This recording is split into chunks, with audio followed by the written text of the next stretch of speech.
Welcome on in. Let's see, we were having a little bit of a crazy day today. It's Mother's Day, and so I was not as prepared today as I wanted to be. I fully take the blame. I forgot to send out the roll call to see who would want to be in the queue first today. But I'll see if anyone's on today wants to have their story read. And then if it's kind of just a quiet night and not too many people show up, then we can always pivot and play some of that librarian bookshelving game that I think I got in the 500 books done. I think that was roughly where I was. So if worse comes to worse, we'll just pivot on over there. It's no problem.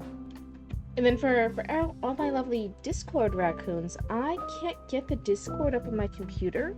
I'm just doing it on my phone, so I might not be able to see as much of the stuff in Discord today as I normally try to do. Let's see, I should tell them I start streaming. Stream. Starting. Meow.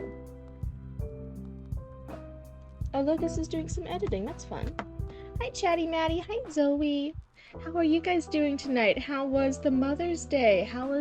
Was it a nice day? Was it a chill day? How's everyone doing tonight? Hello, hello. Oh, the one long meep. I actually think it's so cute that people do the little meep things when they don't know what else to write, but just to keep the engagement going, just to keep the chat numbers up for their streamer. When I realized that, I'm like, oh, that was actually really, really sweet. That, you know, they don't really want to say anything too much, but they still want to help their streamer out. I think that's really, really sweet. Oh, yours was awful, to be honest. I'm so sorry about that, Chatty Maddie. Hi, Pepin. Hello, hello. Oh, wait, no, it's hello, hello. There we go. It's not the hello, it's hello. Hi, what? It's good to see you. Hi, Aria. Oh my goodness, I wasn't actually expecting even this many raccoons today. Oh, that's right. Time zone differences. Mother's Day was yesterday for you. That's crazy.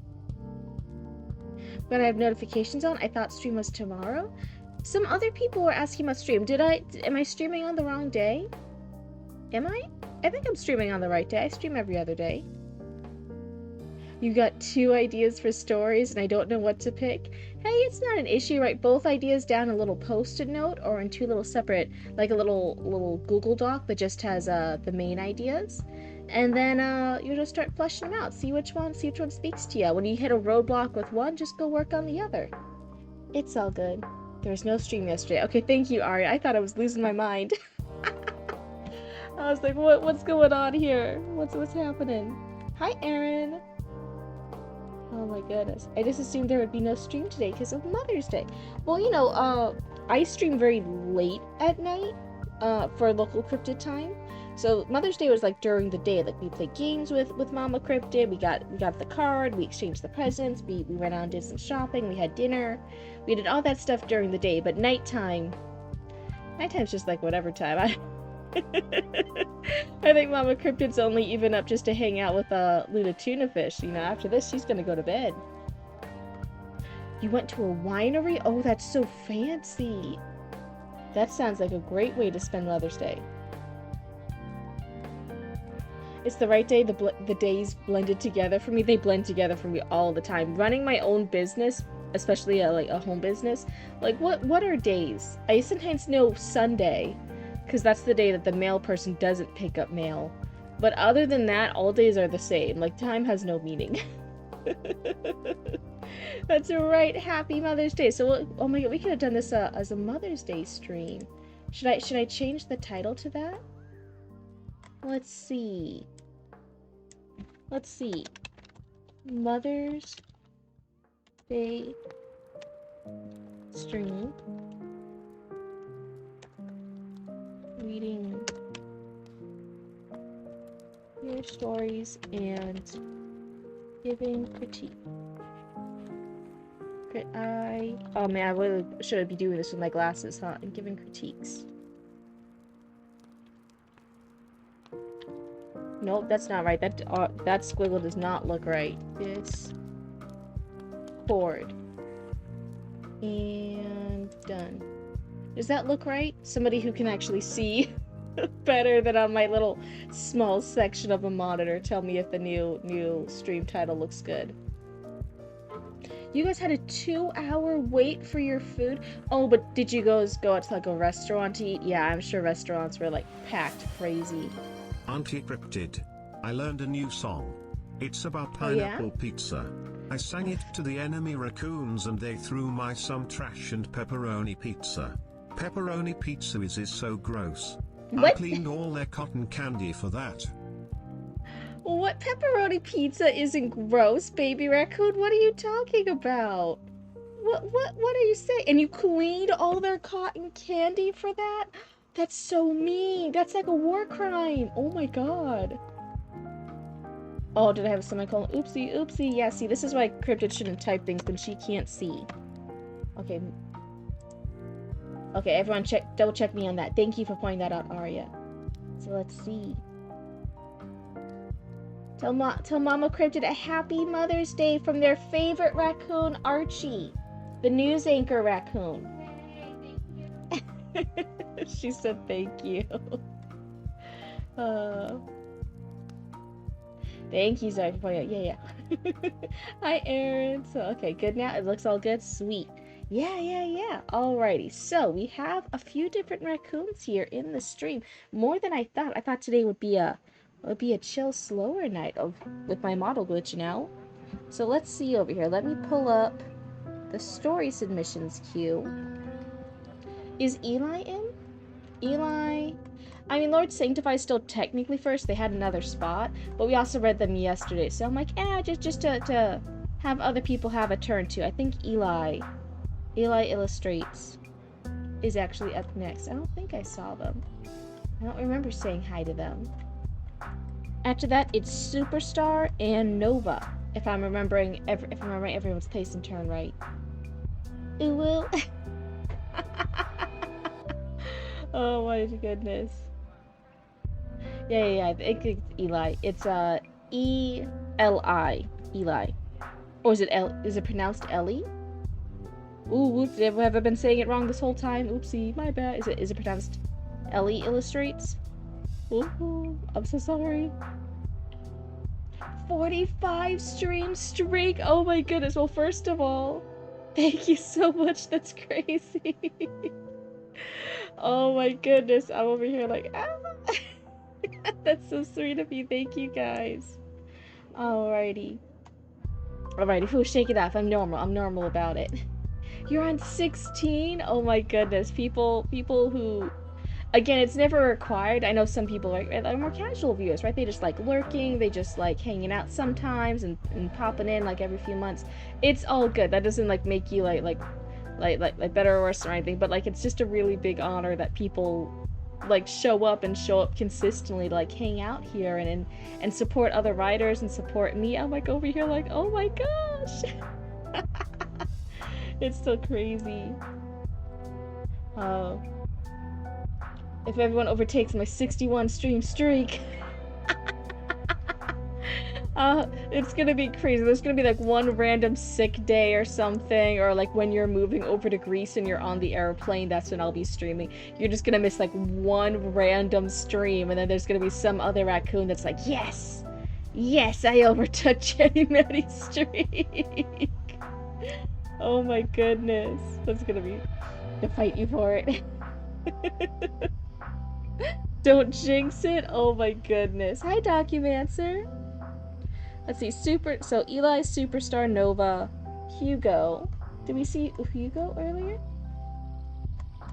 Maybe I'm thinking of last night. I know Hugo was on last night, man. The VODs count for stream streaks? Is that true? Oh. The day I start my streak.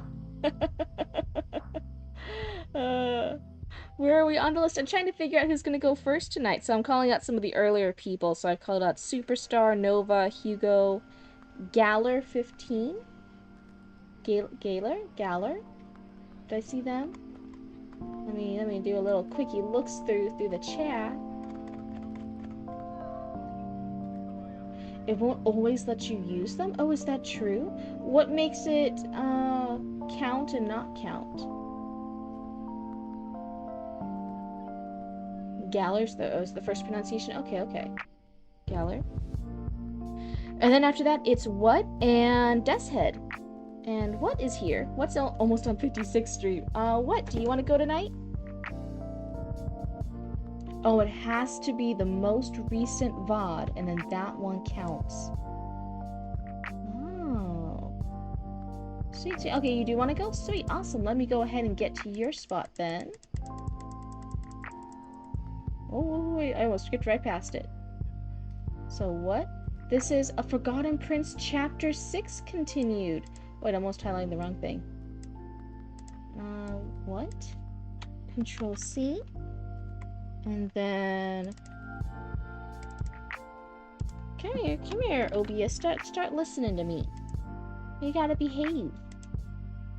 And then, let's do one.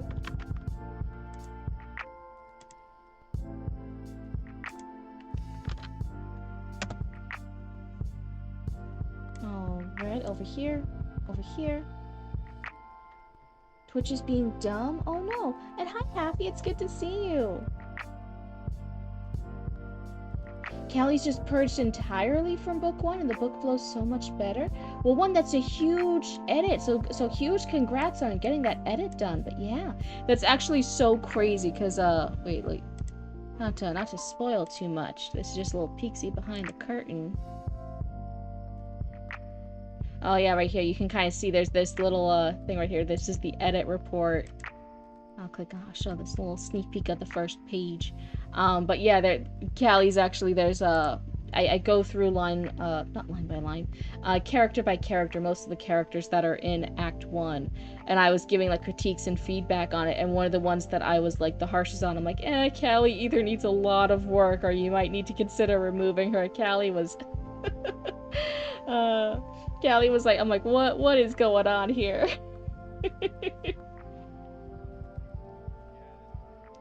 So hey, were you live earlier? Oh, Chatty Matty wasn't. So let's see, what was... You're asking what number was what? Let me look up Documencer. What is 7? And Documencer is 13, but again, like sometimes Callie, who's did I say 13? Yeah, Callie's 12. Most of the time Callie doesn't show up, or they show up like occasionally. Lucas said they might show up later because they're editing today. Superstar's in twice. They are 3 and 9. And then Death's Head is 8. So that's one of the things. Like again, we skipped through the first 6 things right here just to get to what, just because it was like whatever. So again, and don't worry too much about the numbers. It's I just kind of go with the flow. Happy Your Mama's Day. Never more silly. Just trying to make sense of the queue. The queue is unless there's a roll call. If I remember to do a roll call earlier, I sometimes go off the roll call. But otherwise, I'll start the stream, people will show up, and I'll start reading through the queue from the beginning and down until it lands on someone who's here, and I'll be like, hey, you want to go? Sometimes people even say no. They're like, oh no, I'm only here for like 10 or 15 minutes. Like, I'll go another day. And I'm like, oh, okay. Yeah, it's just a guideline. It's not a huge deal. It's not a worry. So sometimes the first person there is like the first person that goes, and the other times it's the 9th person on the list who goes first, right? It just depends on who shows up. Sorry if the queue is a little confusing. It was just the way that made sense for a Cryptid who was having a stream go far bigger and faster than she expected. Father's Day is pre-game lobby day? Wait, what? Oh, my chicken... Oh, Pepin, don't even talk to me about chicken nuggets.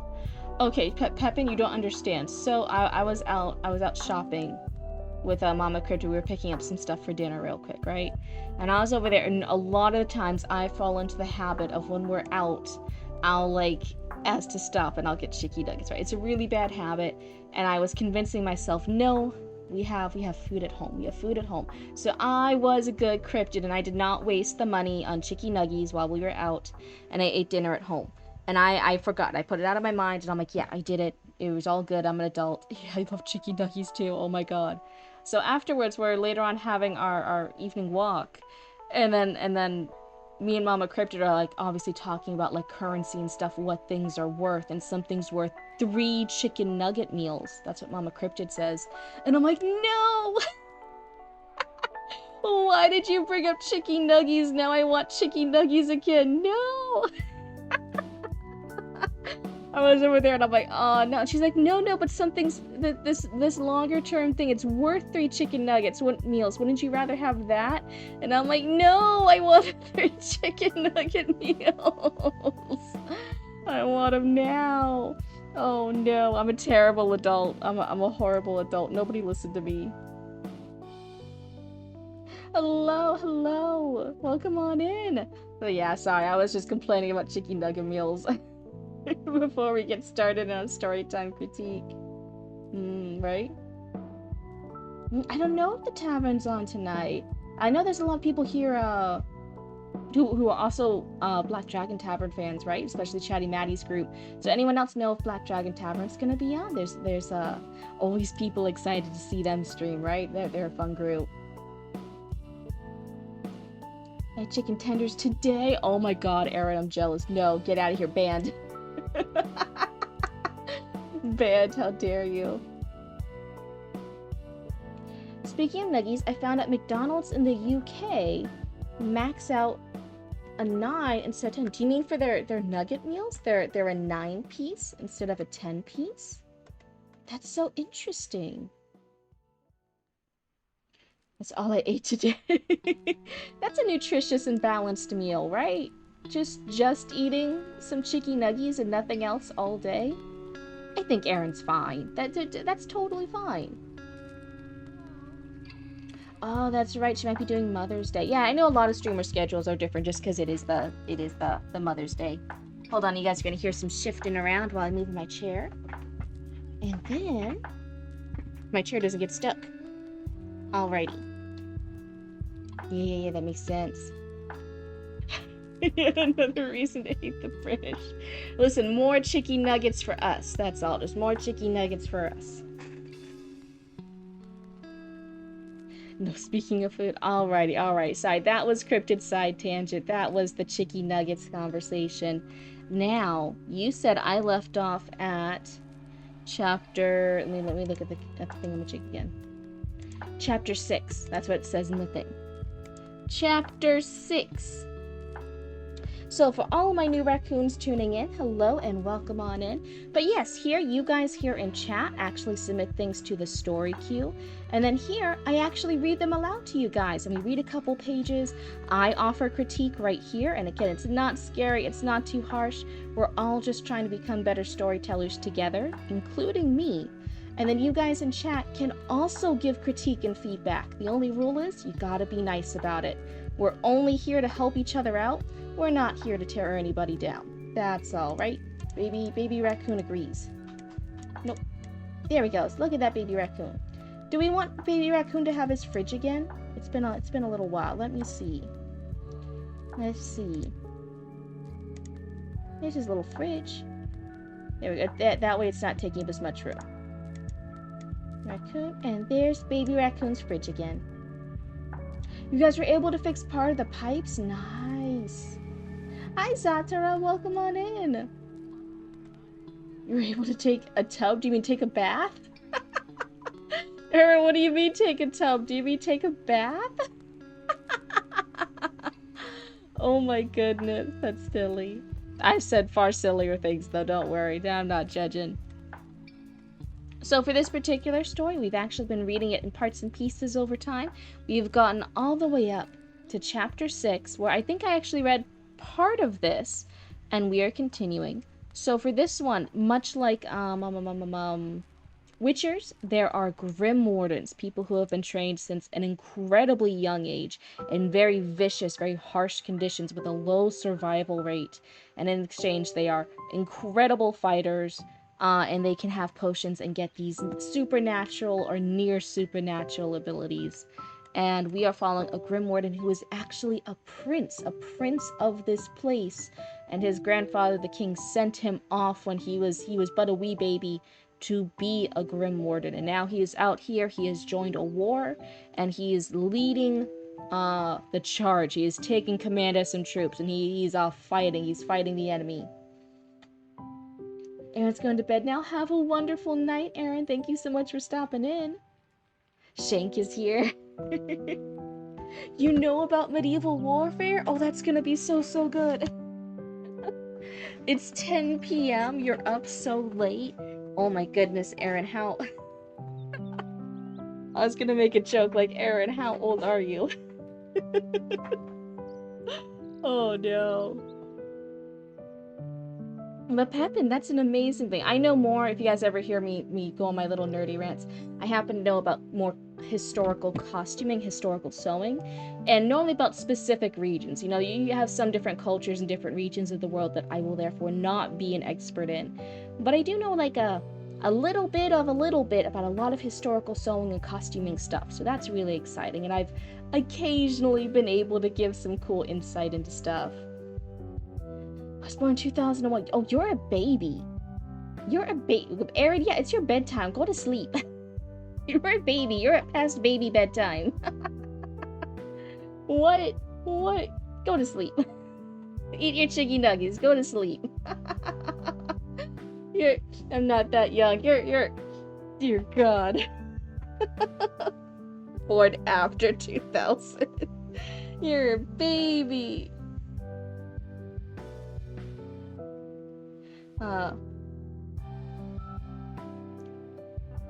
Oh, let's hear this cool little piece of advice over here. So you're looking at some point here in the oh, I should probably adjust this a smidge because you guys aren't quite seeing as much of the page as I am. My apologies. Is that a bit better, or is the font too small? Hopefully that's a bit better. Cryptid, how old are you? Me, old enough. That's the right thing to do on the internet. Yeah, don't tell internet people any information. If you do, just lie. There's been such a huge shift over the years of like my generation and older being like, yeah, you don't reveal information on the internet, and like a lot of like younger kids being like, what do you mean you don't give like your full legal name as your account name? That's sus. I'm like, what are you doing, small child? You cannot put first name, middle initial, last name as your account name. That's crazy. That's insane. I'm only 101 years old. Baby, get out of here. Everyone puts their social security number in their bio. It's just polite.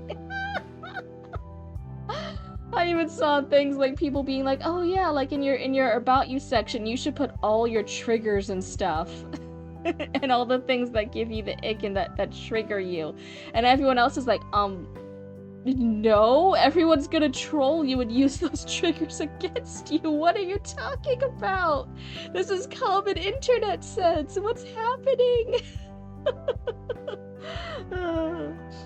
Yeah, see, what's your mother's maiden name? Don't. Oh my god. Let's see. You're old. Yeah, see?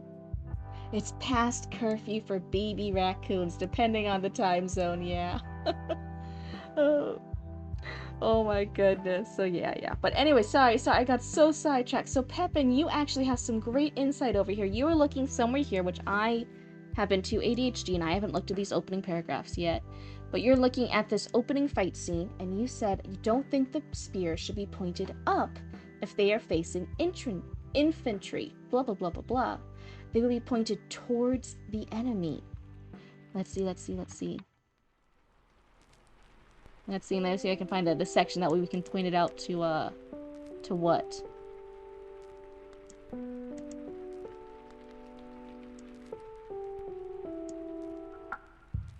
There's the shield. There's the shield wall. What was it? What few paragraphs was it in? Did I miss it? Listen, I would have, but they don't have a minivan. towards the heavens. Do do do do. Is that the first line? Is it the end line? What can you guys see on my screen? Hold on. I can see more on my computer than you guys can see in OBS and the little thingamajig. So sometimes I'm looking around and I'm like, wait, that can't be the paragraph at all. You guys can't see it. Yeah, I should go for a quick donut run. I've been out all day though. So one of the things too, some stuff like that, they might be out of donuts and things because again, it's been Mother's Day. They might have worn out. So Control F, and then towards the heaven. Okay, this section. Okay. Control F. No. Okay. Oh fuck! I didn't think this through. Nope. Fuck.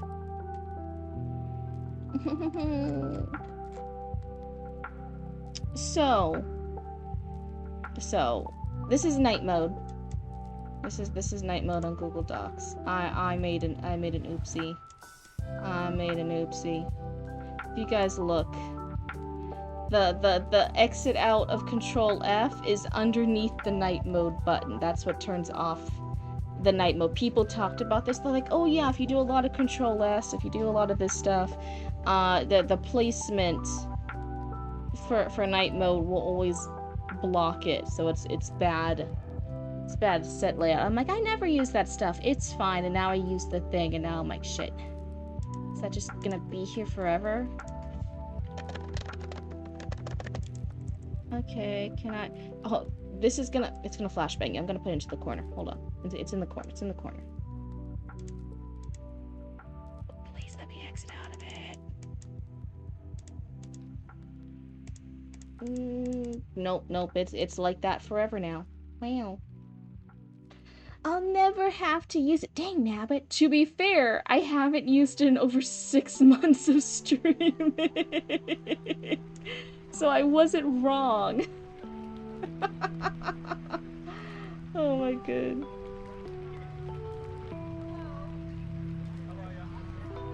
Let's see. Oh, Aaron's only slightly older than your little cousins. Oh, that's so cute. They were just come out of the forest, so they weren't lowered at that point. Oh, okay.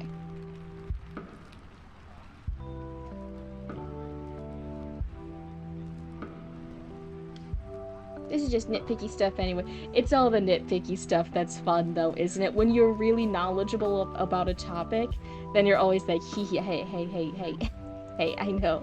Hold on. It would be so good though if you made this a bit more accurate. Right? Oh my goodness. That's one of the things. So let's see, where did I leave off here?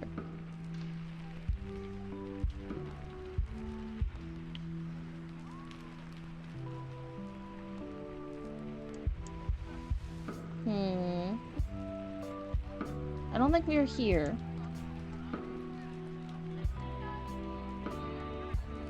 Oh wait.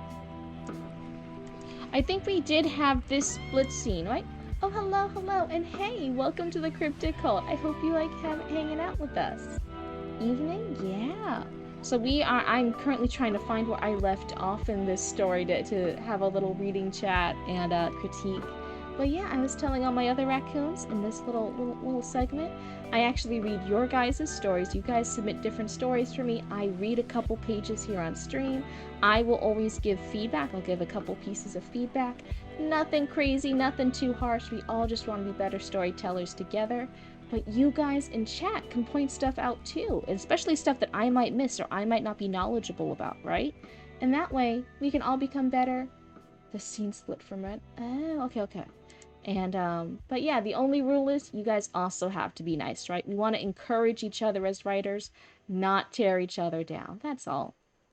But yeah, we already got like, phew, right off the bat, we have some really cool insight stuff into the battle tactics, which I was giving feedback before on the pacing of a fight scene. I could do the pacing of stuff, but I really wasn't knowledgeable in like the logistics of war. So even hearing just some cool little tidbits on how the soldiers would be carrying their weapons, how they would be navigating this, that was already a great insider tip. That's going to be super helpful. So yeah, if you guys have any insider stuff, feel free to share. If not, get comfy and cozy and we'll all learn together. That fight and the next one are two I'm going to redo in the second draft. Okay, so everything here, it still sometimes in its earlier drafts. It will all be fixed up, no worries.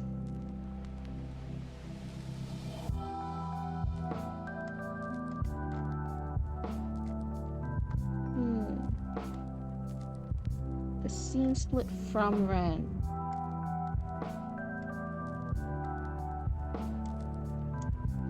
So okay, Ren, who's our main character, who's the Grim Warden, he's been injured. He's losing a lot of blood. He slowly climbed onto Seros to camp. So if Seros is the name of their mount, I think right here it should maybe be a comma, and that's just a really nitpicky punctuation thing. But otherwise, it's making it sound like the camp's name is Sarah, so it should be to camp, comma Sarah's to camp. Ren mumbled, and then while Saros carried Ren back to the Ironhelm camp, things in Eldoria were far from okay. This feels like a slightly different narration than what I remember it. What's the queue like? Let me see. We're not too crazy. We're around the early 20s. I don't think we've gone past 20. Yeah, we're under 20. So we're at 18. So it's actually not too bad. A couple people are in there twice. So it's actually even less than that. So yeah, it's actually not too bad at queue. I really wanted with the Google Doc form things, because before we switched over to the Google Docs, we were actually in like the 30s, right? It was really, really hard to manage that amount of submissions. But around the 20s, I was like, man, I hope we can be around the 20s-ish, early 20s. I think as long as we're around there, I can handle it. And things have been actually really, really great so far with the Google Docs in that regard. That it's just that little barrier of entry that now it's manageable. So I'm really happy with that. But yeah, happy. I always say again, it's you're in the queue and it's not necessarily in that order. I mean, we started with what today? Like 6th or 8th in the queue. You sent one in? Oh, that's exciting. So let's go ahead and see. Yeah. Hold on. So this was what? I'll go ahead and delete this one. Are you asking me just to double check that it got in? Hold on, I'm gonna click rapidly just to make sure it's there so I can see it. Yes. I do see it. You're all good. Yeah, I do feel bad. I know you're patient, Chatty Matty, but I do feel bad for some others because they submit their stuff in and then it is being the patient. Until it's your time, until the stars align and it's your time, right? So sometimes I do feel bad about it. I figure it kind of, it's kind of even, right? This is for free, this is for funsies, right? And it is like I do focus on you when it's your time, when I'm not having an ADHD moment like now. So it is a free critique, it is a free edit, it's the free back and forth conversation. And then the only thing is for all the free work, right? It's just that you're patient for a little bit. That's kind of the trade-off. But even then, I do feel a little bit bad that people have to be this level of patient. I'll have to think if there's a way for me to go through the queue faster. If there's some way I can go through more to give people that critique on time. Hydrate, take your meds, check your stoves. Oh wait, no, don't tell me that. Now I'm worried I didn't. Now I randomly had to worry, like, oh god, what if the stove is on? I just never noticed. Oh. Hey Cryptid, imagine if we do like story prompt events for certain holidays, like Spooktique, a Halloween themed critique. Oh, that sounds so cute. I like that. Yeah, see, now we're all panicking. Like, oh god, everyone go check your stoves. Oh my goodness. Alright, so that is where the scene ends with Ren. But now we're switching over. This is the scene split. Now we're going back to some other characters back in the castle. It's the ADHD in me that has to ask. I get ya. Your stove's been running, smells so fishy. Were you cooking fish? Need to light a lighter? Archie, no!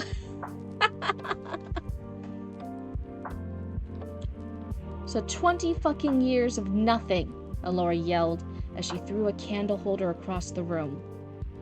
He sleeps with Ilya once and she becomes pregnant. Didn't I read this? If I would have gotten pregnant by another man, that spineless worm would have me arrested. I think there should be quotation marks here. ADHD, a diva has distractions. Oh no. I feel called out. This is what 16 story, or is the tag ad date? Nope, this is what 16. Hi Maximum, it's good to see you. Welcome on in. Little fun Mother's Day stream. My love, is everything okay? Kaldor asked as he slowly opened the bedroom door. No, Kaldor, everything is not alright. We've ruled this kingdom for 13 years and been together for 20. And in those years, we never had an official heir, Kaldor, Alora said, frustrated. We can keep trying. It will happen, my... Growing even more frustrated, Alora threw a silver plate at Kaldor, just narrowly missing him. You know that you were just meant to be Ren's regent. That was the old man's vision for you, Alora said. Regent? Kaldor questioned with a confused look on his face. Alora let out a small chuckle.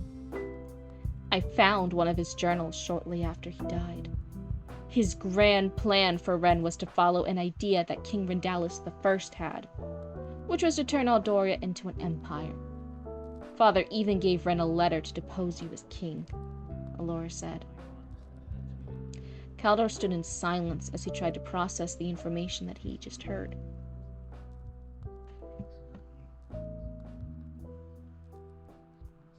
Gonna steal that, right?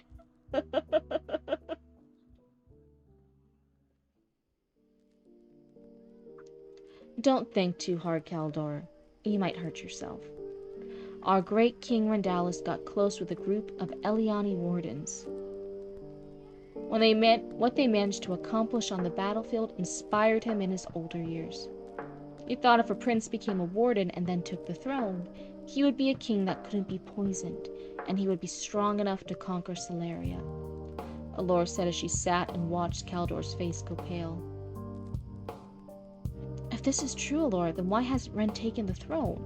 Kaldor asked. He burned the letter. My father, brilliant as he was, failed to predict the actions of a child that he scorned. Why do you think he married us? It wasn't because of how much the people loved you or your accomplishments on the battlefield. No, simply because I had the knowledge to run this kingdom and you had the skills to defend it. That was his plan for us.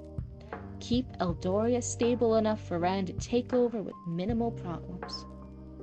You were nothing more than a pawn to begin with, Kaldor, Alora viciously said. Enough, woman. Your infertility has made you bitter enough to conjure lies about your father. I spent years working aside my father and yours to know that if Elric had these plans, he would have sent your brother to Blackrock years ago. No. Instead, he watched as his oldest son slowly died of the same illness that took your mother. But you didn't know that, Alora, Kaldor said furiously. Woman? Oh my goodness. So one of the things here, and this is just some stuff to clear up in the edits. I'm torn between like some other like copy edit suggestions, which again, copy edits aren't always my best, and more of the developmental stuff. As far as the developmental stuff, one of the things is I still find it a little bit odd that there's this whole entire backstory stuff for sending the one and only true heir, right, our young Ren, off to be a Grim Warden at like age 3. I think it was like 3 or 5 he was sent off with this very low survival rate. Most of the Grim Warden children do not live in order to become Grim Warden adults. Now, Cryptid, what was your live reaction when I showed you the second mysteriously? I was like, what? I was literally over here thinking, like, did somebody like Photoshop this? How did this happen? I was like trying to get it to work in Live 2D again. I was like, how? Because normally, like, that little split frame of it, that it doesn't happen. I can't get it to work. I think you literally got like this perfect weird split frame that I cannot recreate naturally. Oh my goodness. Mila, you're falling asleep. It's all good. Have some good sleep. Have some good dreams.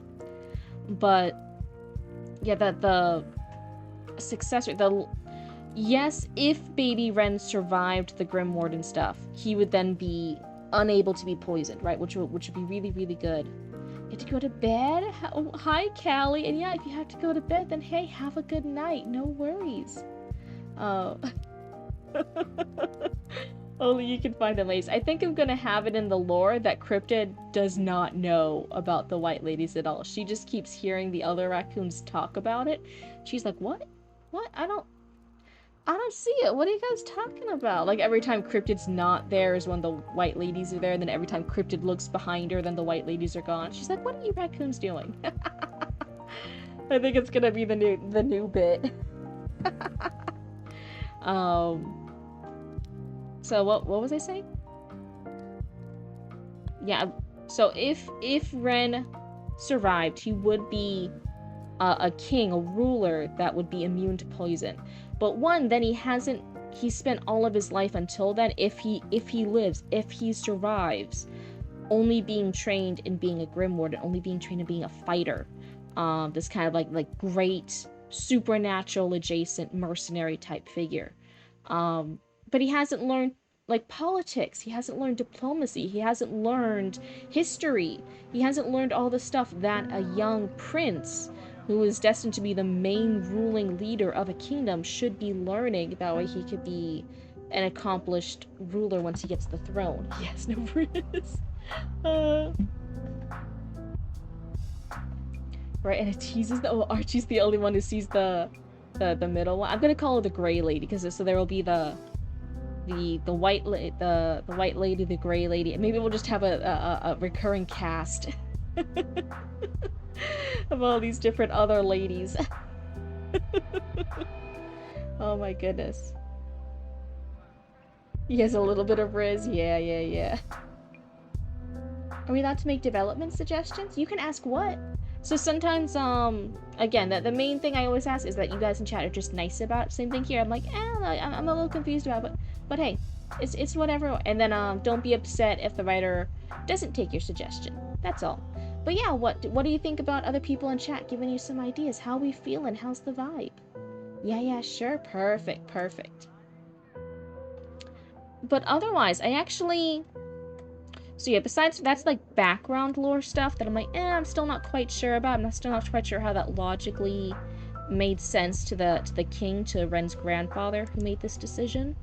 But otherwise, as far as the scene, as far as these characters here, not the background lore, the actual characters here, Allura and Kaldor having this fight, having this really emotional fight, and just yelling at each other and pushing all these issues in here in the face, and revealing this scheme and everything else, and how this the tension there with they've been in a poly relationship. Her and her sister have been with Kaldor secretly, and her sister has gotten pregnant, she has not, and just all that tension right into the surface. I actually think that's really, really cool. That's really cool. Like, we're having this tension, we're having this fighting.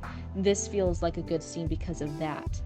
And then just on a more nitpicky stuff, I'm like, yeah, some of the actual dialogue that expresses the cool stuff is a little clunky. I would maybe try reading it out loud a bit more, because it does feel sometimes a little bit run-on. Feels maybe a little bit not quite having their individual voice. But as far as like the cool things they're yelling at each other, I'm like, yeah, I like this fight scene. I like that we're having that scene. Hi, Author Relic. It's good to see you. It's been a bit.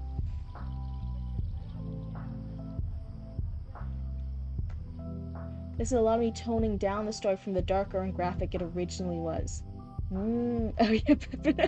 Again, sometimes when we come into a chapter midway through to chapter 6, we're like, wait, what was the story about? Yeah, so for this, there's several different kingdoms. They all have different politics in this world.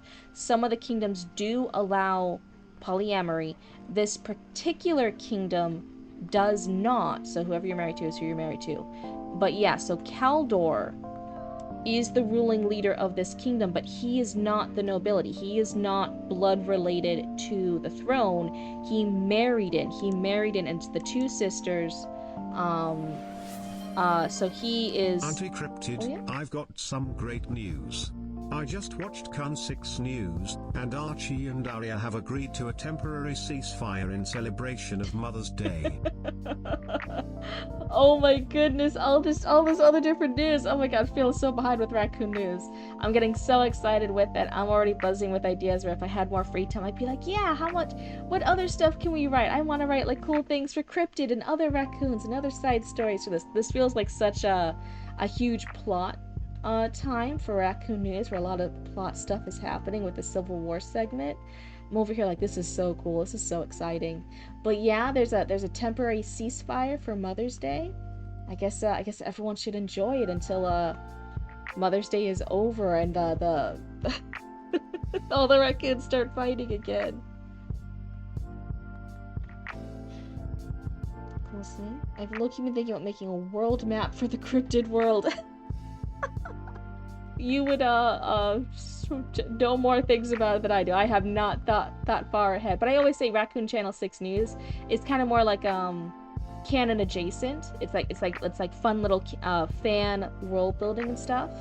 That's canon unless like some like one little other nitpicky thing like isn't canon. You know, it's canon adjacent. So if you guys want to have fun, if you guys want to make your whole entire thing, I'm always like, yeah, go for it. I've even said before, like, if you guys need to write Cryptid into a scene. I think someone was asking earlier, like, oh yeah, I won't write for Cryptid. Cryptid's not my character. And I'm like, no, Raccoon Channel 6 News is fun. It's fan fiction. It's role playing.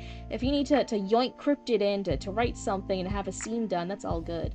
Oh, that was you. Okay, I wasn't quite sure. It's been too long. I was like, I don't remember who said it. I think it was you, but I wasn't sure. I didn't want to say the wrong name. What was I saying? But yeah, so if you guys ever need to yoink Cryptid and have a scene done, to have a cool vision be accomplished, that is all good. I wouldn't worry about it. That would be the same thing as like someone going in like, actually in your fan fiction you wrote Batman in, but I'm one of the actual legitimate writers of Batman and you didn't ask my permission before you wrote Batman's dialogue scenes here in your fan fiction, so I'm actually, that's problematic. You had to role play with me so you would get my interpretation of Batman for your fanfic.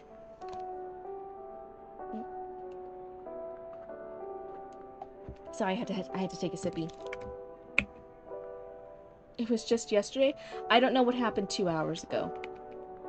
Yesterday, that was like last year. That was like a millennia ago. That was 3 bajillion years ago. I don't... That wasn't even in this timeline. That wasn't even me. What are you talking about?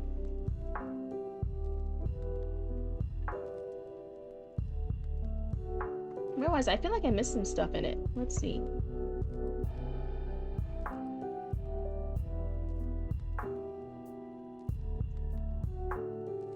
Or this reason here? Something about that document? I think...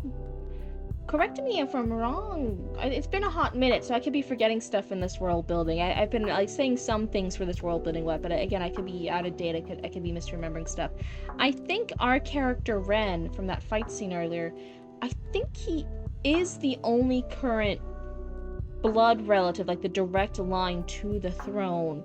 Except again, now that one of the sisters is now pregnant, so maybe they will now have a legitimate heir. But currently, before this baby is born, I think Ren's the only legitimate heir. Let's see. He's the son of the second princess, whose grandfather blamed for her mother's death, since she died in childbirth. So that's part of the why he's sent away. Was he actually in line to inherit? Oh yeah. Sorry. Automod was holding you back for a second. Hold on, let me take a sippy.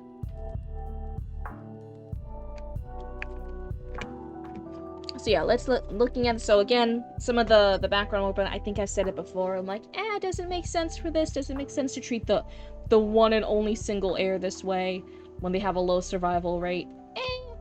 But that's just me being nitpicky. As far as the actual scene we are in, I do like that the fact that they're fighting. I like the fact that this relationship, this secret, because again, in this kingdom, they don't have legal polygamy. Polygamy? Polyamory. Oh my goodness. I can't say words. Well, anyways, good to see you all. Enjoy the rest of the stream. Thank you, Author Relic. Thank you for hanging out with us for a bit.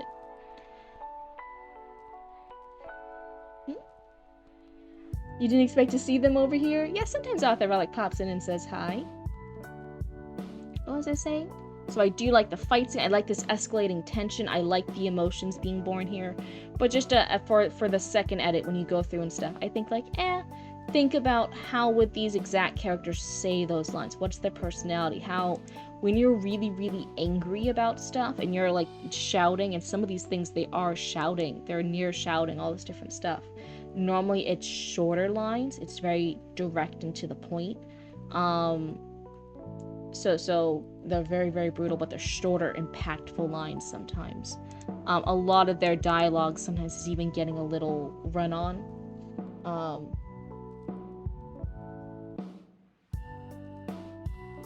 The frame of reference, the why the royal family would send this little boy to harrowing trials.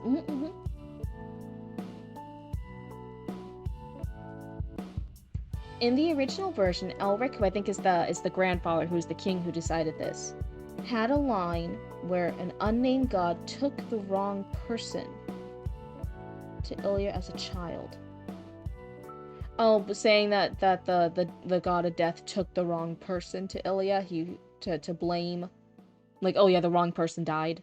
Yeah. Elric isn't necessarily a great person. He's not even a great person in this version, but you didn't expect to run into someone I know so soon?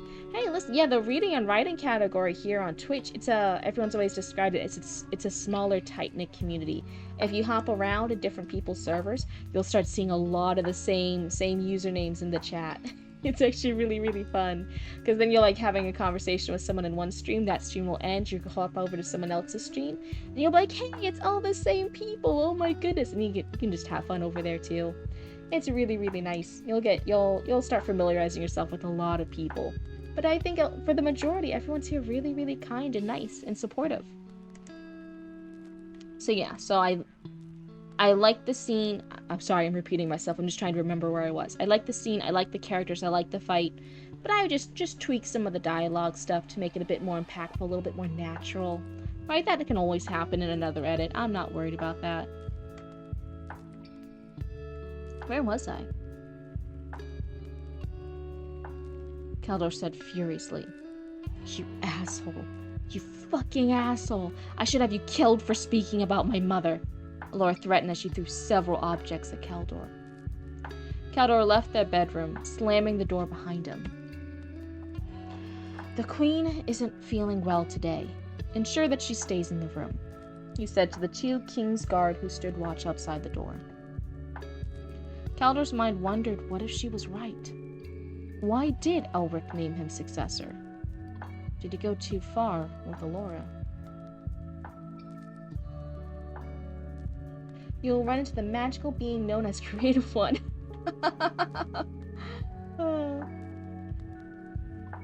Let's see. So is the reason to show that Elric makes some shady decisions for anyone? His character? What's he willing to risk for result? He lost somebody. I'm trying to remember the family tree. What explained it earlier? but one of the ladies died in childbirth, and he never forgave them after that, and became very, very uh bad guy after that, etc., etc. Yeah, his wife. Okay, so yeah, Elric's wife died in childbirth. He was then very, very cruel to the daughters. One of the daughters had Ren, baby Ren, and then he sent away baby Ren.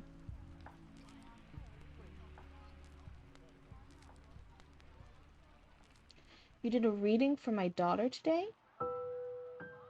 She was spellbound, but I actually wound up tripping over my words a lot. Oh, so you get it, Zatra. I trip over words all the fucking time. Oh my goodness. You've only been here for about half a year or so, so yeah, see, you're knowing people. You've seen other people in all the different chats. None of these people here are crazy new. Everyone here's been familiar. You've been here for less than a week, Documancer? Oh my goodness. Well then, first of all, welcome on over. What an exciting little part of Twitch to first be exposed to. I definitely like this little cozy corner of the internet compared to some other sections of Twitch, which kind of have like a not as nice reputation for chatters and people hanging out there. You've been here for less than a week too, Pepin? Wait, what? No, surely it's been longer than that. Surely I've seen your username longer than that. Oh yeah, I did an out loud reading of my own work and tripped up on the words. Speaking and writing are two different skills. Yep, so whenever I fuck up stuff, just... please just keep that in mind. I swear I'm not an idiot. I'm just sounding like one while I read. Imagine 1,600 varmints in the chat. Oh my. Well, if it was nice varmints like you guys, that would be a little bit overwhelming, but at least not too scary. In some sections of Twitch, that would just be scary. Like, 1,600 angry varmints because I messed up on a game and the other character killed my character because I wasn't very good at the game, and everyone's yelling at me. Oh. You forgot, I'm definitely new here though. Yeah, I think I've only been streaming for 6 months now. I think I've only been 6 months. Around that number, I think the streamer just ignores chat. They'll like pay attention, they'll like glance over and they'll like see one message out of like 100 or 200 and they'll respond to that. But yeah, at that number, if it's an active chat, you can't respond to everyone in a timely manner. Oh my goodness. I had PC problems for about 2 to 3 months and lost my streak with a different streamer from a 60-day streak to nothing. Oh, it's always sad seeing number go down instead of number go up. But hey, in the long run, it's all good. You're still over there supporting a streamer you like. It's all good. Yeah, oof.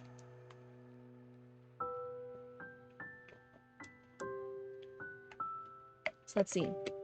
He walked through the halls muttering to himself before stumbling upon Ilya in the courtyard amongst the roses reading. He gazed upon her, wishing his life carried the same amount of peace that she had in that moment. Oh, Kaldor, I didn't know you were there. Has there been any news of Ren yet? She asked, closing the book. Same thing, I think there should be the quotation marks here. Nothing as of yet. That book you're reading, is it good? Kaldor nervously inquired. Ilya giggled. How mad is she at you this time? Very. I think I've really done it this time. We argued, and I had her confined to the room, Kaldor said. Kaldor! It should have never gone that far! Quotation marks. That's her fault, not mine. I only tried to comfort her before she snapped like a mad dog. He interrupted. Why must I always bring peace to you two? Ilya mumbled as she left the courtyard. Love you, Kaldor said loudly. You got fixed yesterday and gave him my prime, so all fair in love and war. Wonderful, wonderful. Hey, yeah, that's absolutely great.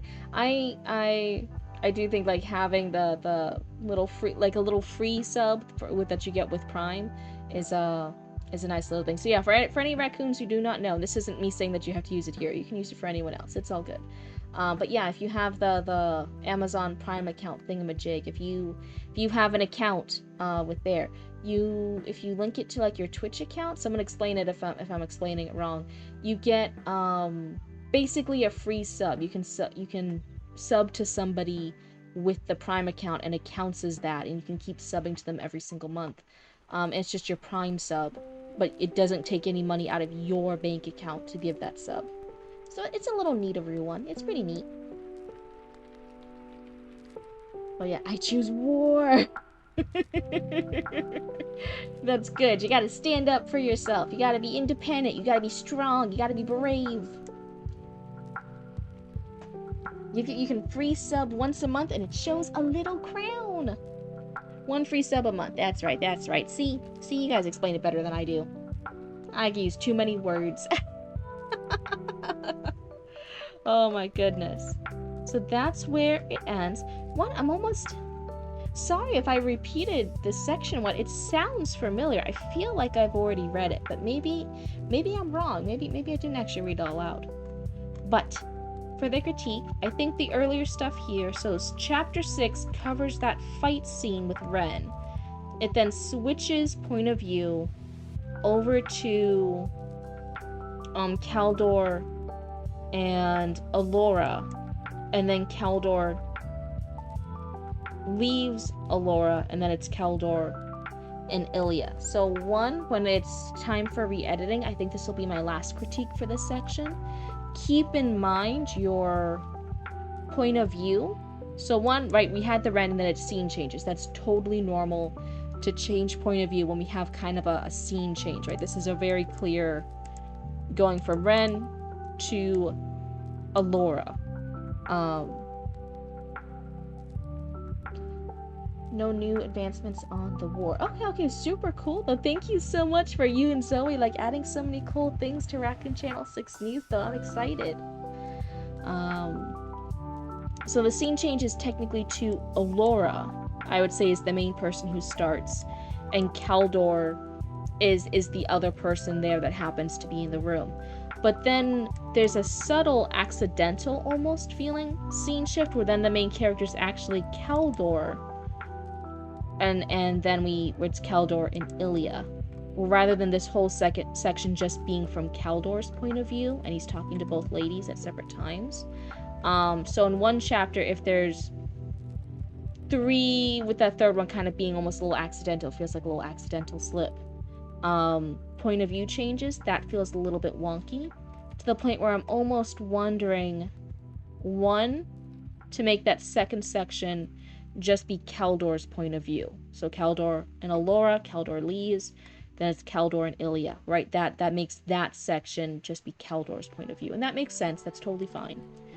But I'm wondering if this section with Kaldor and the ladies should maybe just be a second chapter. And someone else in chat can tell me if I'm just going way off base here, but it's just we were following Ren with the war, he's so injured. It felt like such a huge Ren chapter, and then it almost was like a switching gears. And we're like, oh, okay, yeah, it's at the same time, but now we're focusing on all these different people with different problems, going back, explaining lore, explaining the backgrounds, explaining the problems in this 3-way relationship, that's this illegal 3-way relationship in the royalty. So I'm wondering if, pacing-wise, it would feel better to just have the chapter end with Ren, next chapter starts, and it's Kaldor listening and hearing Allura screaming, checking in on her, being like, hey love, what's wrong? They have the whole entire argument where all this stuff is laid bare. He fucking locks her up. He's like, this bitch, I'm done with her. And then he goes to bitch number 2, Ilya, and he's like, hey, I might have had a fight, can you fix it? Ooh woo. And that's Kaldor's chapter. And then the chapter ends, and then it's whatever happens in the next one, whichever point of view it is. That's what my thinking is, to keep the pacing feeling a bit better. But otherwise, I like the fight scene. I like that that's happening. Oko the Trickster? Hi, I like Trickster. Can I just call you Trickster? That's really, really cute. Uwu in character. That's right, that's right. Now whenever you guys have a character that's an Uwu bean, I'll say Uwu in character for them. Okay. Hi Trickster, welcome on in. So yeah, for any of my new raccoons here joining us, then hello, welcome on in. But yeah, I actually choose your guys' story here in the queue. You guys have a little Google Doc, you submit your stories here, and I actually read a couple pages here on stream. I give a few pieces of critique from myself, right? Just things that I'm like, oh, okay, maybe this is what you're trying to do. Maybe this can be improved, right? Nothing too crazy, nothing too harsh. And you guys in chat can also give feedback and critique. The only rule is you just gotta be nice about it. That's all. But I think we are just finishing up with this, unless what you have any questions. Any questions for me? Was there something in particular you wanted me to critique on, rather than just those few little things that stood out to me? How are we feeling? Sorry for all the ADHD little sidetracks here and there. It happens. You guys all know me by now. You guys know the ADHD has a mind of its own at some point. There's a queue. Yes, if you join the Discord, there's a little... Hold on, I don't have my glasses on for the VTuber to have model tracking. Discord? Yeah, there we go. Oh, thank you for the follow, and hey, I hope you like hanging out with the Cryptid cult. But yeah, there's a Discord, and then in the Discord there, you just double check the rules real quick. It's nothing crazy. It's not like 100 bajillion rules. It's just like 2 rules for this to join the story queue, right? And then there's just a little Google link. You fill out the little Google form. It's just a few little things, and then you're added to the queue. And then whenever I stream and I do these story critiques, I start going through the queue. I check if you're here, and then if you are, then we can read your story, and you get the whole critique and everything. It's pretty nice. But you never have to worry. I won't read your story without you being here, because I think it's really helpful to sometimes have that back and forth for you to ask questions, for me to explain things, for me to ask you questions if I didn't get something, and just that back and forth. So you can join the queue and you don't have to worry about joining me for every single stream in case it's your turn. I won't read it without you here. But when I do see you, I'll be like, oh hey, it's Trickster again. Trickster, do you want to go tonight, right? It's just nice and casual. Fill out the uwu. You're an uwu bean. I think all my raccoons are uwu beads. Oh no. You didn't have a full chapter planned for it, so it got added on to this chapter. But chapter 8 is a full one around those 3. Oh. Okay, so this was chapter 6. So their scenes got added on to the end of chapter 6. And really, yeah, I know you said it didn't feel like a full chapter, but some chapters, it's okay for them to be a little shorter, if it helps with the flow or pacing. So I wouldn't worry too much about like looking like, oh, it's a less pages than the other pages. Like, I wouldn't worry about that. I think this can be its own chapter. So then we have chapter 7, which I'm going to assume goes back to Ren. And you're saying chapter 8 goes back to these 3 characters. So yeah, having some chapters alternating between the 2 points of view, that makes total sense.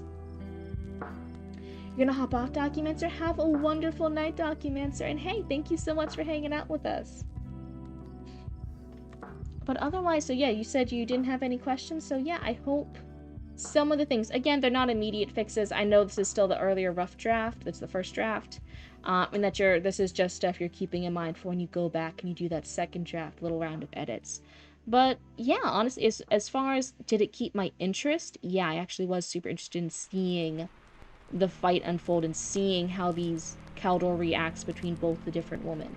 So it did keep my interest as a reader. But yeah, just technical stuff like, oh yeah, hey, work on the technical dialogue, the things they say is good, but just make it sound a bit more natural. And keeping in mind that point of view, shifting point of view, it's always Trixie. It's always Trixie. Have a good night. Yeah. So let me go back to my weave screen. All hail the weave screen. And I can make sure that was what. Let me go ahead and take them off in the Discord queue. If you guys are ever unsure about stuff, I try to now keep the the Discord. In the Discord, there's a story submission sections, and you guys can see the queue. I try to keep it updated.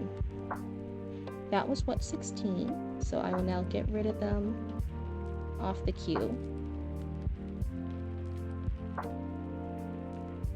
Alrighty. Wait, where is it? The party is here. Hi, Hide and Heart, and also Meep Meep. It's happy fun time towards the end. Oh my goodness. Yeah, it's so good. So yeah, for one of the few rules I was mentioning earlier is, again, it's not a shame thing, it's not a bad thing, but just for me personally on stream, I get too embarrassed reading all the spicy, sexy scenes. So I ask people, if you're going to submit that, just censor the spicy, sexy scenes. You can still have an adult sexy novel, like a romance novel, but if the sex scene starts in chapter 3, you can send me like chapters 1 and 2, and then I might skip 3, or at least that sex scene in chapter 3, and then I'll read the rest, right? It's just censoring that because I get too silly and embarrassed reading it on screen. You're drinking a dirty Mountain Dew? Oh my goodness. Should you go for history inspired or sci-fi?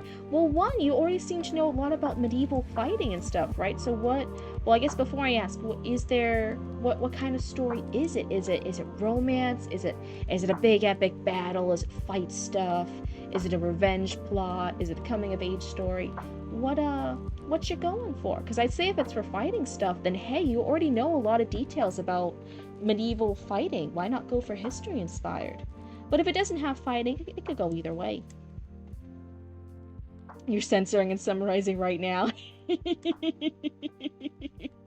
Right? The other thing you should be working on, Hide and Heart, besides having a happy Mother's Day, is also working on your query letter, right? You need to be getting ready to start querying agents. I know you have a list of agents you're looking at, but yeah, you need to be working on that. I think you submitted your query letter to actually read here, right? For us to read? I think I'm blacking out some lines in one of my other stories. You're leaning towards inner monologue and existentialism. Oh, existentialism and sci-fi sometimes go hand in hand, right? So if you're looking for like the target audience is already expecting it, I'd say maybe sci-fi. If you're trying to test yourself, see how far you can test your limits, then hey, try fantasy. I did. I'm kind of nervous for it. No need to be nervous. Well, it's a shorter thing, right? And it is Mother's Day. And Hide and Heart has 2 littles. Do you want to have your query letter done now? We can go ahead and do it now.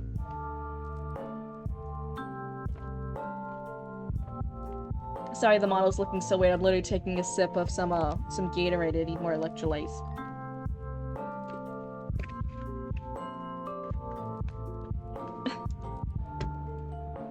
You have a second werewolf story? Oh my god, that's exciting. Well, actually, that's a lie. I have a bunch of them. This is just the second one I'm thinking of submitting. That has some sex at the end, but I think I can just black out those lines as it's fairly brief. Yeah, that sounds great. That sounds totally fine. How sad of a scene can you bear? Oh, I'm not always in the best mental state to have too sad things. Oh no. So let's see. This one... Oh, not Hide and Heart. This one does have a flashbang warden. Oh, I should change hold on. Hold on.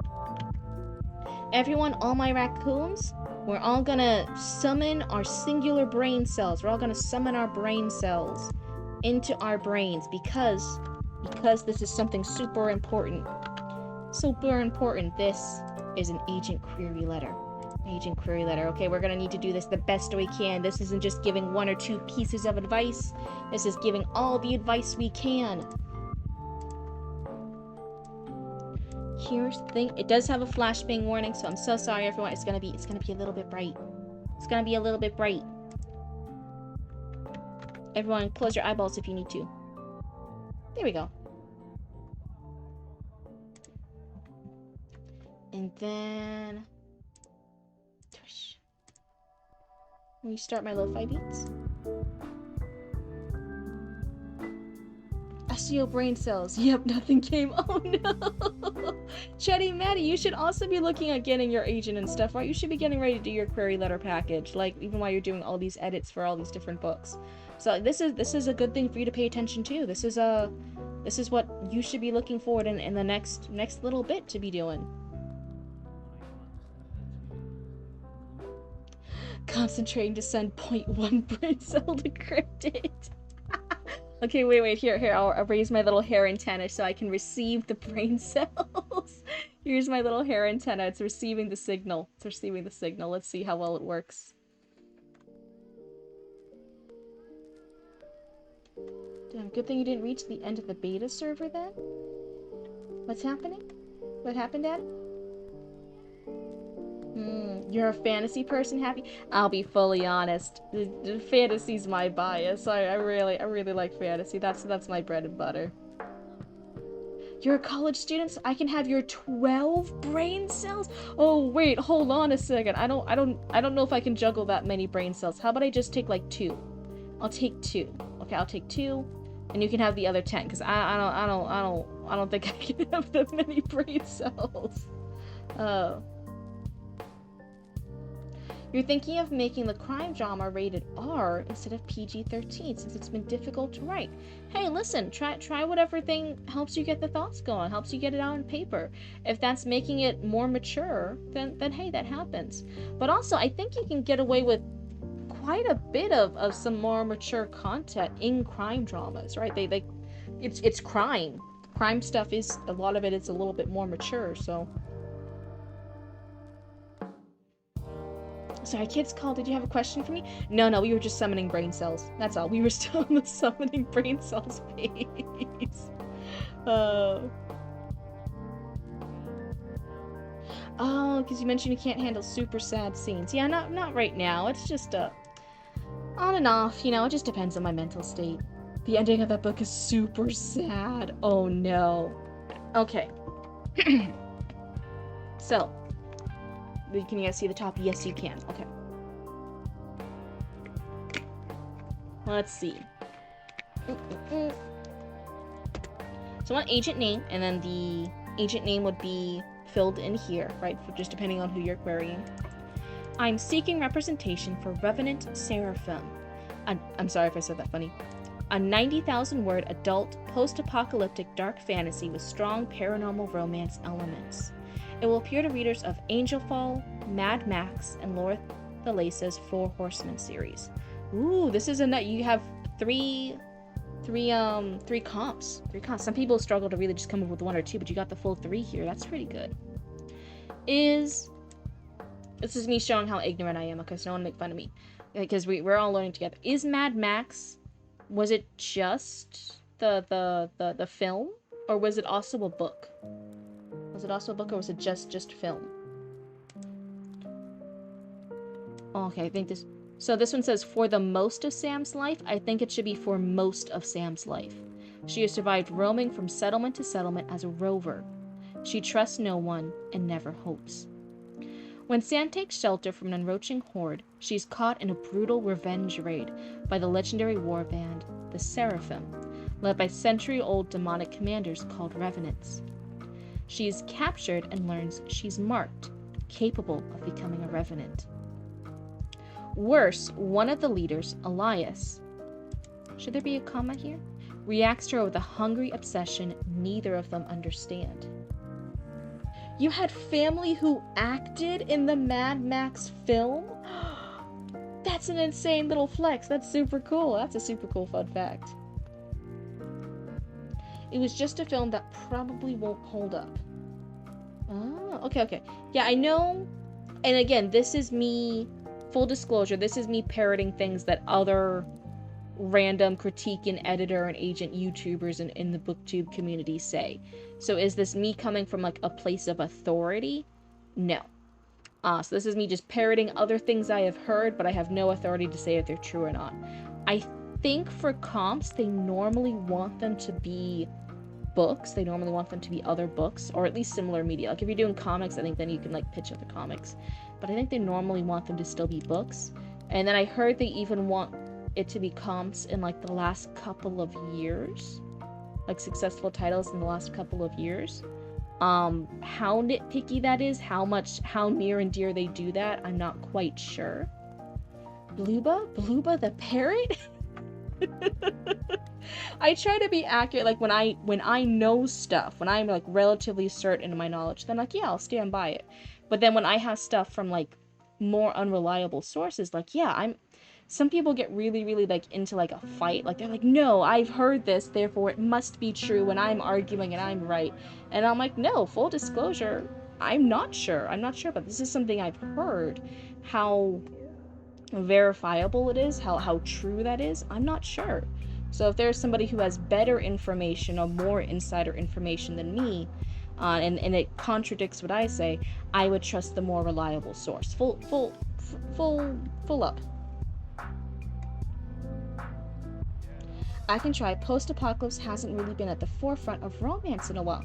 I think you can also mix things. So if one of your comps is the post-apocalyptic one, and then one of them is that obsessive romance, that like almost unhealthy obsessive romance. So it can have, you can like actually use both, but finding a perfect comp that is the obsessive dark demonic romance in a post-apocalyptic setting, right there might not be a perfect comp for that. So you can do it for both. You're kind of going in two different genres.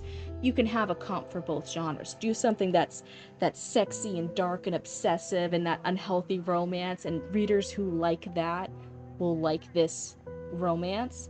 And then people who like the post-apocalyptic, like demonic stuff, who like end of the world stuff of this comp, well then like your set.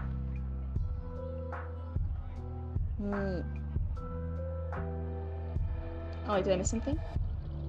So what's the story? This is a query letter. We're all using our collective brain cells to try our besto and help make this query letter the best query letter that's ever existed. That way we can help Hyde and Hart become a world famous author, the most famous zombie that's ever existed. I don't remember his name, but he's my mom's cousin. Okay. What's a query letter? That's a wonderful question. So sorry, I should have probably explained that before we started for some of the raccoons here. So, after you've gone on all your amazing, right, you've got your idea down, you wrote and you scribbled in all your notebooks and you typed in all your Google documents, and you made a first draft of your story, and then you spent sleepless nights and lots of coffee drinking, editing it and self-editing it and getting all your friends and family members and your neighbors and your cousins, sisters, wives, uncles, left foot to read it, and you have this story, right? And now you want it to be published. You don't want to self-publish it. You want to try and be a brave raccoon, and you're like, no, I want this on the big shelves. I want to be picked up by a big publisher. I want to be world famous in the big leagues of traditional publishing. How do you do that? A lot, I would even say most publishing houses do not just let you knock on their door and be like, here's my cool manuscript, give me a contract, give me money. It's too many people who want to do that. So there's a little middleman, which is an agent. That's going to be your agent. So you, for free, an agent should not ask for money from you. For free, you contact different agents. They all have different specializations. Like one agent is like, yeah, I know all the cool editors and publishing houses who accept romances, and another agent's like, yeah, I specialize in paranormal fantasy, and someone else is like, I do detective novels, fantasy, historical, I'm detective novels. They all have different things they specialize in and really, really like and know the target audience for. And you'll find agents, right? You can look them up, and you'll be like, oh yeah, my detective possum Pikachu paranormal romance thing, whatever the thing is, you'll find different agents who might have that niche. And you'll query them. You'll write a letter to them just like this, being like, hey, you're an agent who does the thing. Here is my book that does the thing. I would like you to be my agent. Please read my thing and see if you'd like to be my agent. And they'll read it and they'll see it. And then you go through the what's called the query trenches, where a lot of agents then tell you no. So you had to keep polishing your manuscript, your story. You had to keep polishing your query letter, and you keep getting better and better until you can't get better, and then you start working on your second book while you keep sending out the query letter for your first book, right? Until an agent is like, yes, actually this is the greatest thing that's ever existed, and I know what editors would like this. I will be your agent. And then that agent will then go to the big publishing houses and be like, knock, knock, knock. Here's a super cool book. You should pick it up. Give us money. And the publishing house is like, oh, this agent says I might like this book. Oh, okay. Let's take a little looky-loo. And then then you get another round of rejections. So you get the round of rejections from the agents. You finally get an agent. You get a round of rejections from the publishing houses, and then eventually, maybe, then you get the lucky lottery ticket, and then a publishing house will agree. There'll be all the contracts, and then they'll publish your book, and you'll be a world famous bajillionaire. That's how it works. That's the system. But the first step is here. It's the query letter. That's why I never went through a publisher. I self-published through Drafted Digital. Yeah, and that's just a personal thing. Some people, if they realize they don't want to do the marketing, they realize they don't want to have to pay for, if they want to be professionally edited, they don't have the funds to pay for all the editing. They don't have the funds to pay for the developmental editor and all the rounds of developmental editing, and the line edit, and the copy edit, and the marketing, and the this, and the artwork, and the books, and the publishing. They realize they don't have the funds for that, but they still want that quality. That is the benefit to traditional publishing. If you get that little golden ticket, golden goose, traditional publishing covers all of that. Marketing, not to a crazy extent, but they do a smidge of marketing. But they cover all the editing fees, they cover the book cover fee, right? They do all the stuff. You don't have to pay for those editors. They'll make sure your stuff is kind of up to snuff. And then they publish your book. And then your book's on a bookshelf, and it's neat. And then you only get money. You didn't lose any money. You only gained money, which is really, really neat. But yes, for self-publishing, you then keep all creative rights to it, right? You have control over it. You get to decide what the cover art is. You get to decide what the final edit is. You get to decide everything, but then you're also responsible for it and for paying for everything, right? If you want it to be professionally edited, you gotta pay for all those editors. If you want this super special fancy book cover, you gotta go pay an artist to go do the super fancy book cover. If you want 100 bajillion hardcover books to sell at conventions, you gotta pay for 100 bajillion hardcover books to be printed to sell at conventions. So that's the difference. The path to getting funneled into self-publishing. Was I always say, if you're torn between the two, then hey, try traditional publishing first, right? It doesn't hurt you to go ahead and see if you can do it. And then if you meet the roadblocks, if you're frustrated with it, if you can't get in, then you can always go self-publishing. But if you start with self-publishing, it's then very, very difficult to then later on turn around and then try to get that self-published book into a traditional published book. It's happening in some rare cases now, but even a couple years ago, it was like unheard of to go from a self-published book to a traditionally published book. They didn't normally do that. Now there's a few cases of it, but it's still pretty rare. So I always say, hey, if you're torn, try traditional first, and then you can always fall back on self-publishing. But it's really hard to go the other way. I know about me giving advice. I don't know jack shit about this. Well then, hey, it's just like looking at a letter. It's just about knowing stuff. Like even this stuff here, when I said, for the most of Sam's life, right? That was a little grammar one. So I said, hey, I think it should be for most of Sam's life. That helps a little bit. I'm penniless, so this is kind of a leap of faith. Yeah. If you don't have a ton of money to invest in stuff like that, then hey, try traditional publishing, because in that one, you don't spend any money.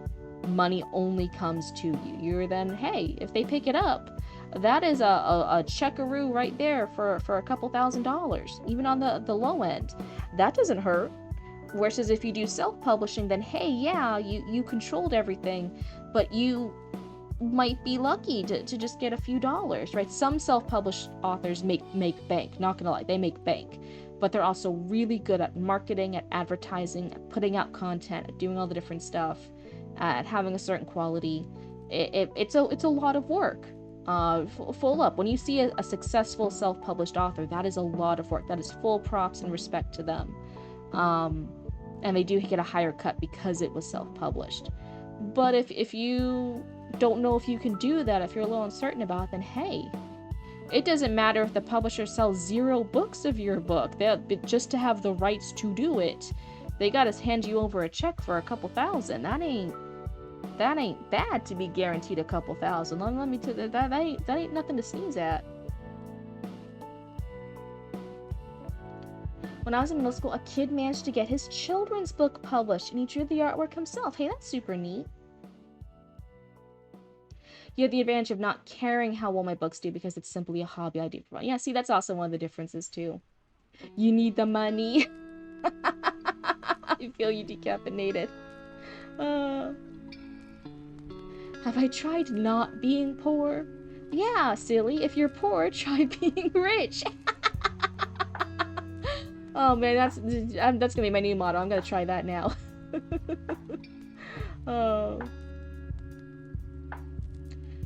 I'll be turning to blood sacrifice in the coming months. Well, ladies, have any of us tried doing a monthly blood sacrifice? Some of us naturally do that already. I think the author of Hail Mary, the recent Ryan Gosling news, started by blogging. A lot of successful writers, just to get their name out there, to get people liking their work.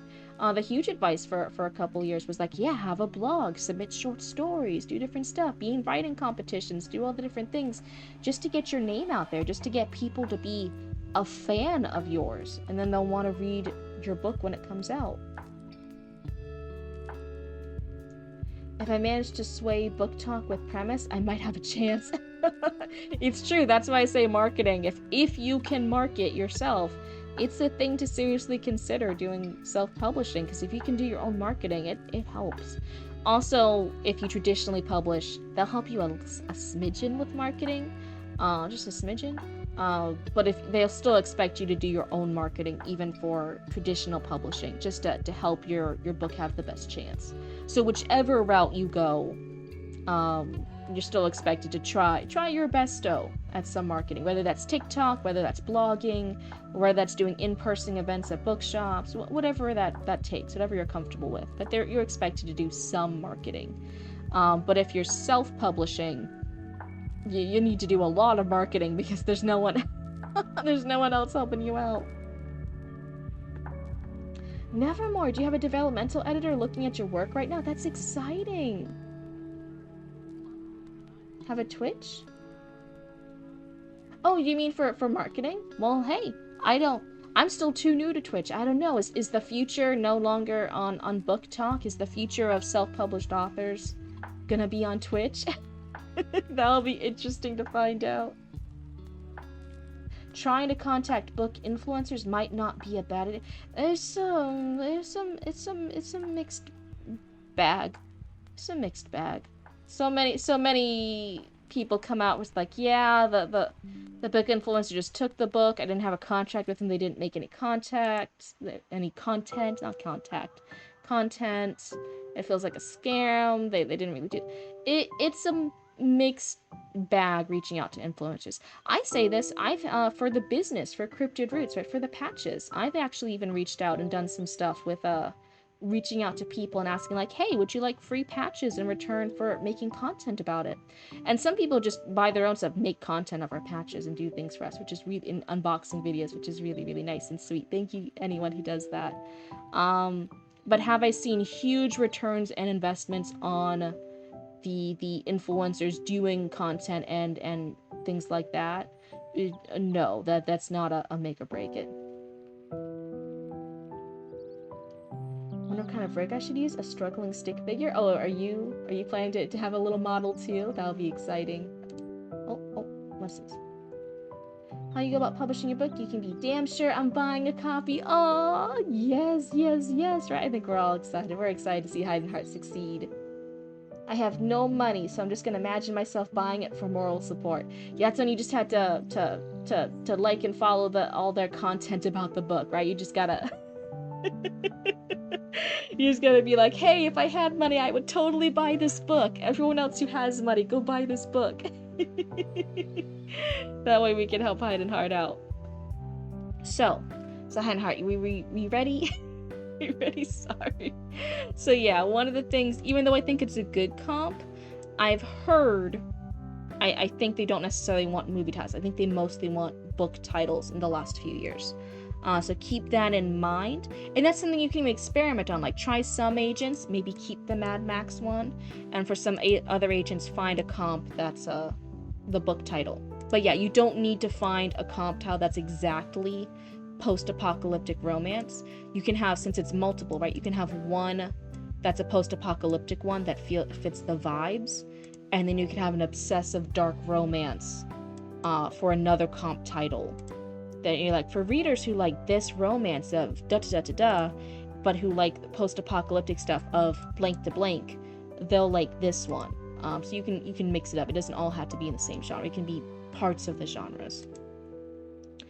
And instead of for the most of Sam's life, it should be for most of Sam's life.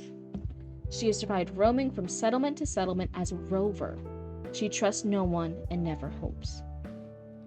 When Sam takes shelter from an encroaching horde, she's caught in a brutal revenge raid by the legendary warband, the Seraphim, led by century-old demonic commanders called Revenants. She is captured and learns she's marked, capable of becoming a Revenant. Worse, one of the leaders, Elias, reacts to her with a hungry obsession neither of them understand. As the warband fights through enemy territory to get back home to the Citadel, Sam must decide on exploiting Elias's feelings to escape or surrender to her desire and the promise for the power to stop running. For the power seems a little off. I would double check that one. Filled with enemies to lovers tension, forced proximity, open door romance, and visceral action scenes, Revenant Seraphim explores the price of freedom and what it means to hope at the end of the world. Thank you for your time and consideration. Sincerely, Blank, writing as L. Von Hammer. First of all, good job for covering everything. I didn't even think, like, oh yeah, make sure it doesn't dox you or something. Thank you for having a brain cell. I forgot to have the brain cell for that.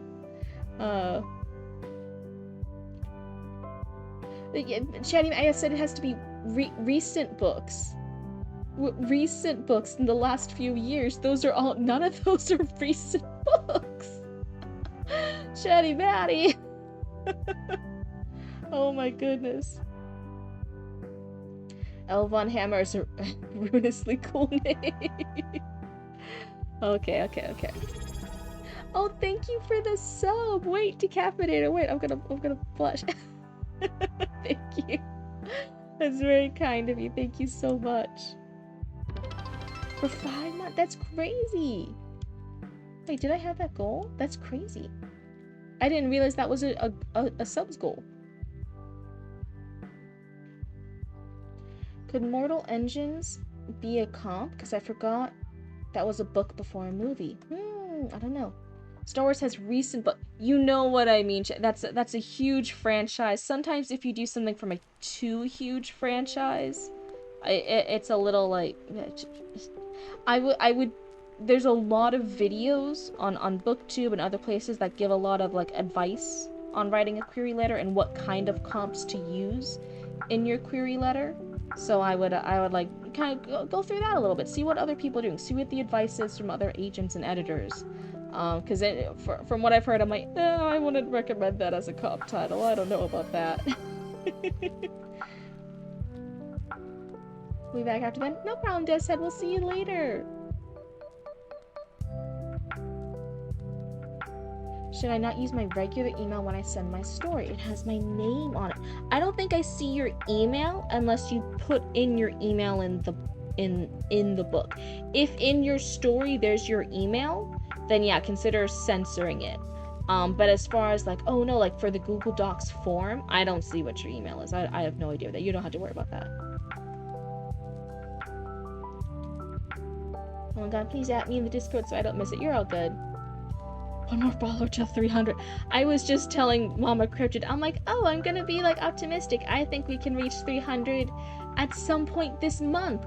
I was just today before stream started. I didn't think we were getting this close to it today.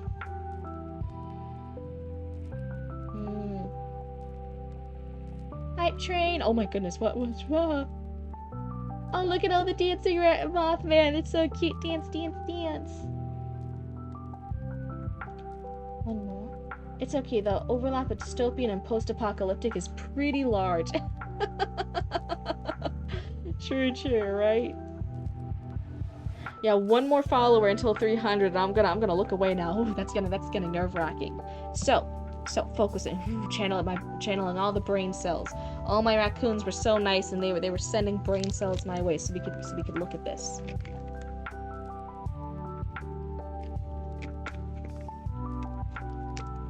So one, I like this. I think this is good. And then we already talked about what the comp should be. Oh wait, oh. Thank you so much. Thank you so much for the follow. That's very sweet of you. Thank you for 300 followers. That's a really nice thing to have done today. Oh my goodness. We reached 300 raccoons on Mother's Day. What a fun little goal. I'm blushing right now. Wait, hold on. Oh my goodness. Thanks.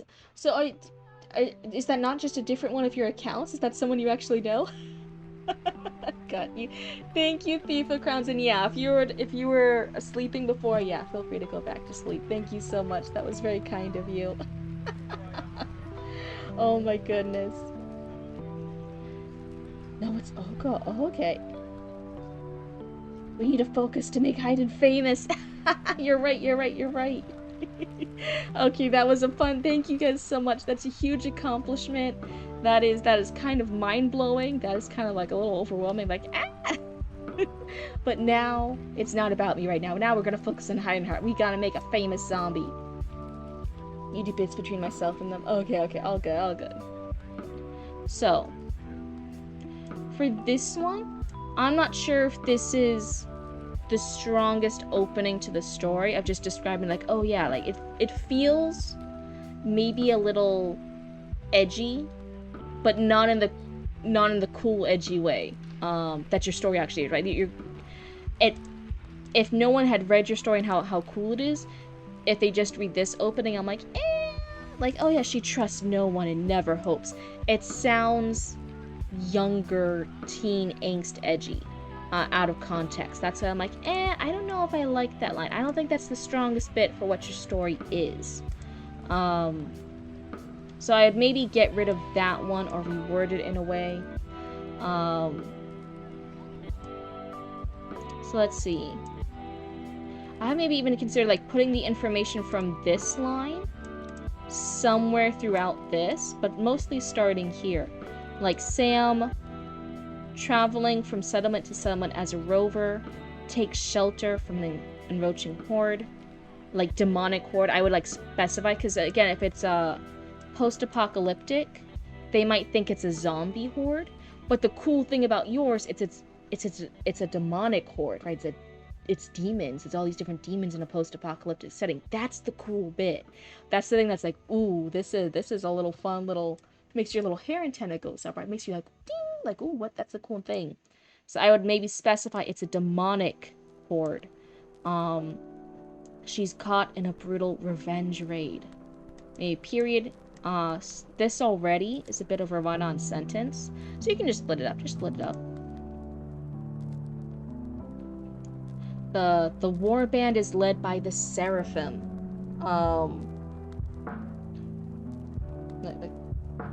Didn't realize it was 4 commas. They sneak up on ya. The commas definitely sneak up on ya. So let's see.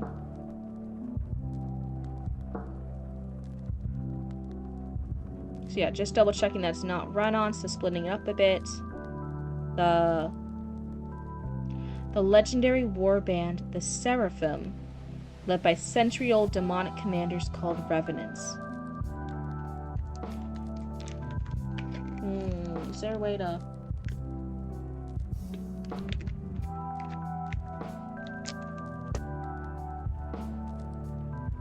Is there some way to, like... I'm not saying that to get... I'm thinking in my head, I'm like, this feels like puzzle... Each word's like a puzzle piece. I'm trying to, like, reorganize the puzzle pieces in my brain. Did you see my model's eye twitch? Oh, my model tracking's not happy tonight. I'm, like, reorganizing the puzzle pieces in my head to make it sound like the most 100%. it can be.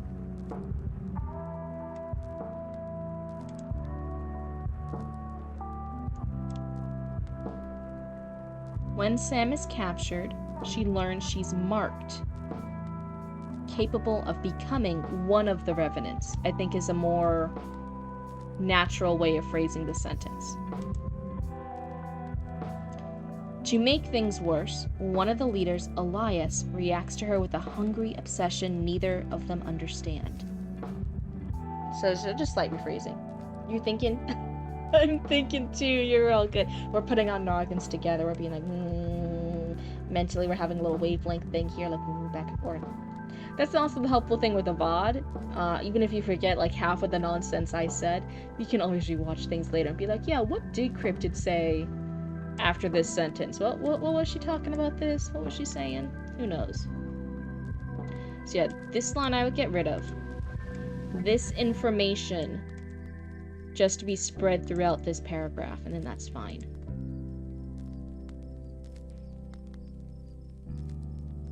So warband, this is a small technical thing. Warband and warband is repeated, but the cool bit is the seraphim. We already know what's a warband. So I would even say, as the seraphim fight through enemy territory to get back home to the Citadel, Sam must decide on exploiting Elias's feelings to escape or surrender to her desire and the promise for the power to stop running. This part's worded funny. This part's the weird bit. It's also a run-on sentence. So yeah, sometimes it has to be split up a bit. The sentences have to be split up so they're not run-on. But the information in the run-on sentences is good. So that's a good part. It just means we need to split it up so it flows more naturally. But the information is good.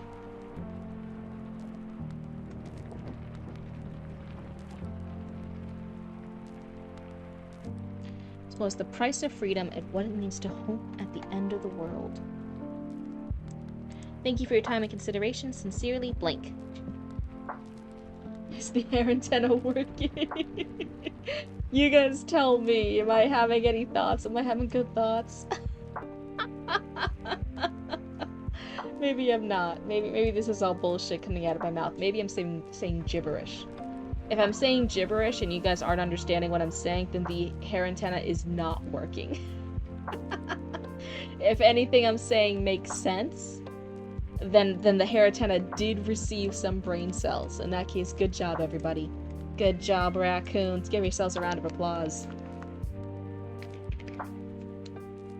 Hi, Sanctify. It's good to see you.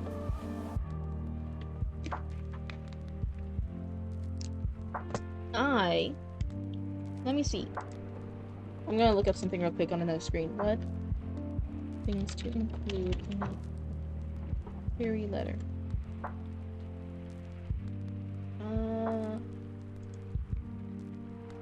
Let's see. Is anyone saying anything? Hold on. I think I can chop it up. There's a site that Cypher Robinson told me about where users can critique your query letter as long as you do the same. Just don't remember what it was. I'll have to ask him next time he's on. Ooh, that's neat. When you remember what it is, make sure to drop it in the Discord too, in the writing section, so other raccoons can know about it too. The 2 or the 12 I offered. Thank you. Maybe that's all the brain cells working around and rattling in my brain. It's just the 2 you offered. Oh my goodness. So let's see. Some people are saying it should be a couple of paragraphs to explain. Yeah, it is a little bit short. I think you can take the full 2 pages. So if you felt like you were just like rushed for time in explaining stuff, I think don't be rushed. You could even have an entire other paragraph here explaining some stuff of your story and the plot and the premise and the world building, little details, and that wouldn't be out of place. That would still like perfectly take up the space here. You can kind of take up the 2 pages. I wouldn't be worried about that. People are saying like 5 to 6 paragraphs for explaining stuff, and you're at 1, 2, 3, 4, and some of those paragraphs are just one long run-on sentence, right? So I think you can have an entire another paragraph here, and it would still be good. There is a specific website and email service that most agents use. It's called Query Tracker. It's email usually, though. Do you send the query letter through email or actual mail? Do you guys remember? So just this is not current at all. This is just a fun little train of thought, just to remember, just to think about. Remember, historically, there would be this whole entire thing. You would print out your whole manuscript, which is actually what I did with Chatty Matty. Chatty Matty's manuscript is fully printed out on front to back pages, because it was a couple hundreds of pages. We're not going to talk about that. The printer was sad. Anyway, but yeah, you would print out your full manuscript. You would wind it all up with like little twine paper and stuff. You'd wrap it all up, and you would send it. You would send this in the mail. Because not all the agents would be near you, right? A lot of agents worked closer to the publishing houses, so the editors and agents would be next to the publishing houses, which would be like in the big cities. Think classic New York, LA, like they would be in the big areas, right? So you would mail it off to them, and then those editors, right, because you'd be sending off to an editor, would physically mark up the page with the red ink, right? That's where the stereotype of like, oh no, not the red ink, oh no, it's just horrible, they destroyed my work. They would physically mark it up and then mail it back to you, and then you would open up your package, and there would be all your pages together with all the red marks in it. And low key, if I kind of wish editing was still like that, because I was realizing my method for critiquing and writing stuff. I'm like, oh, I actually cannot look at a computer screen for that long. I actually really like marking things up on the side margins of the physical page. I would be one of those evil, horrible editors, one of those evil, horrible ones who would have critiques and red marks all over the pages, and I would mail it back to you, and I'd be like, hee hee hee. That would be my evil little editor persona. Maybe that's who the white lady is all along that you guys see sometimes. Maybe that's who she is. Not that I've ever seen her. I've never seen that white lady, but maybe she's an evil editor. Will you highlight what makes your world unique and interesting more? I can do that. I'll need to be careful not to lore dump, though. Yeah. Just like little more hints throughout. Just sprinkle it throughout. I think that would be good. One of your favorite movies is about a writer and their book, Stranger Than Fiction. I'm gonna write that one. But yeah, so it's just a funny thing to like look back and realize, right? That was the old classic way to do it. You would have had to have. And this is older than that, right? This wasn't a thing where you could like print. You would actually type it all up on like a typewriter, and then that was your copy. There wouldn't be a lot of copies. That was, you manually typed it all up on a typewriter, however many hundreds of pages that was, bound that all up and shipped it off. So if anything happened to that manuscript, it was tragic, because like, oh, there wasn't like a Google Doc where it saved your manuscript. That was your manuscript.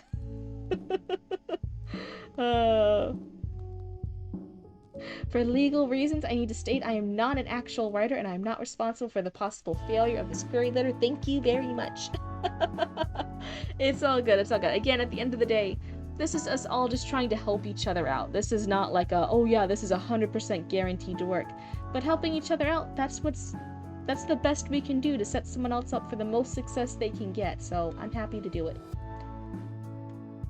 Man, it sounds like this guy Uncle, I know. Oh my goodness. When I'm done, will you do the physical thing? I walk up the page.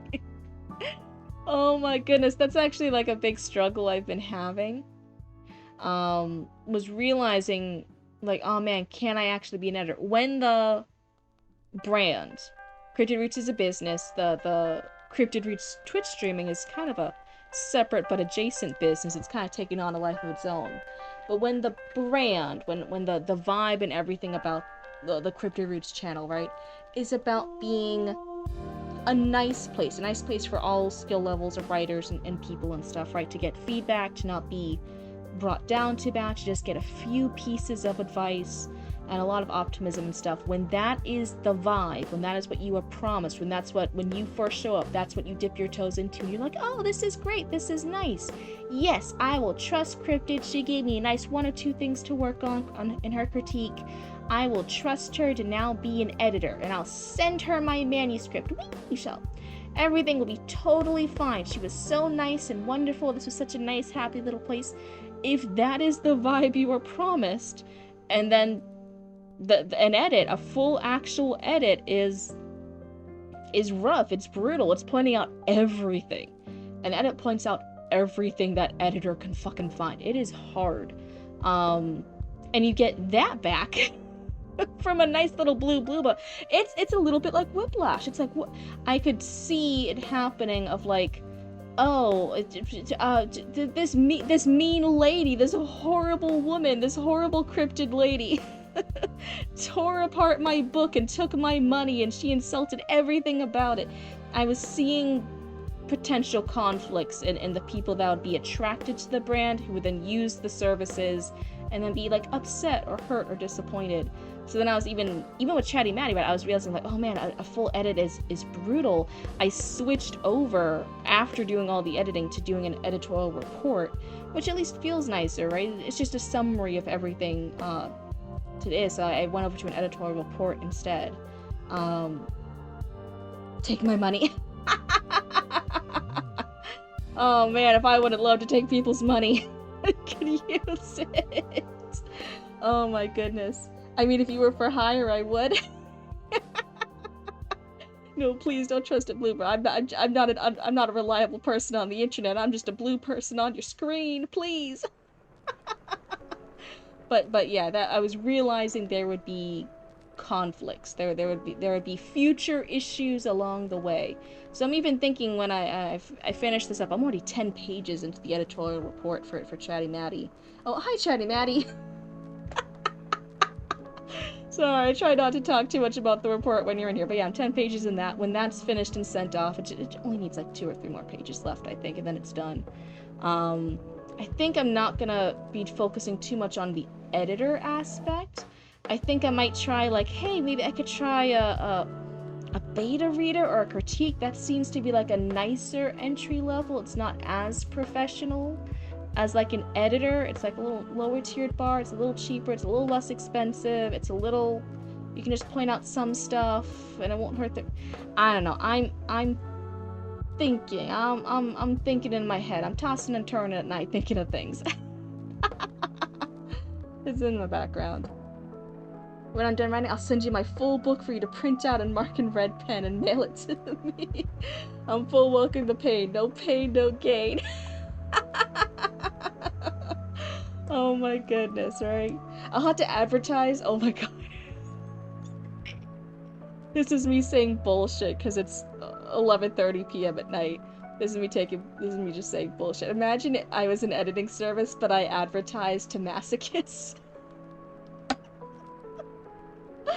Like, yeah, you want this nice bluba lady? You want this nice booba lady to mark up your manuscript in red ink and tell you all the ways it sucks and it's mean and it's bad? Sign up for Cryptid Roots. Dominatrix editing services. Oh my god, that would literally be insane. Alright, Cryptid, anything else we can change? Oh my goodness, probably. I think that's the main things. Let me look over into another screen. Let me see if there's anything I'm forgetting. As a hint, sometimes, it's not like super necessary, but I know sometimes they also have like a line or two describing the author. Like you could be like, oh, L. Von Hammer, that's the writing, L. Von Hammer has long been interested in the paranormal and post-apocalyptic settings.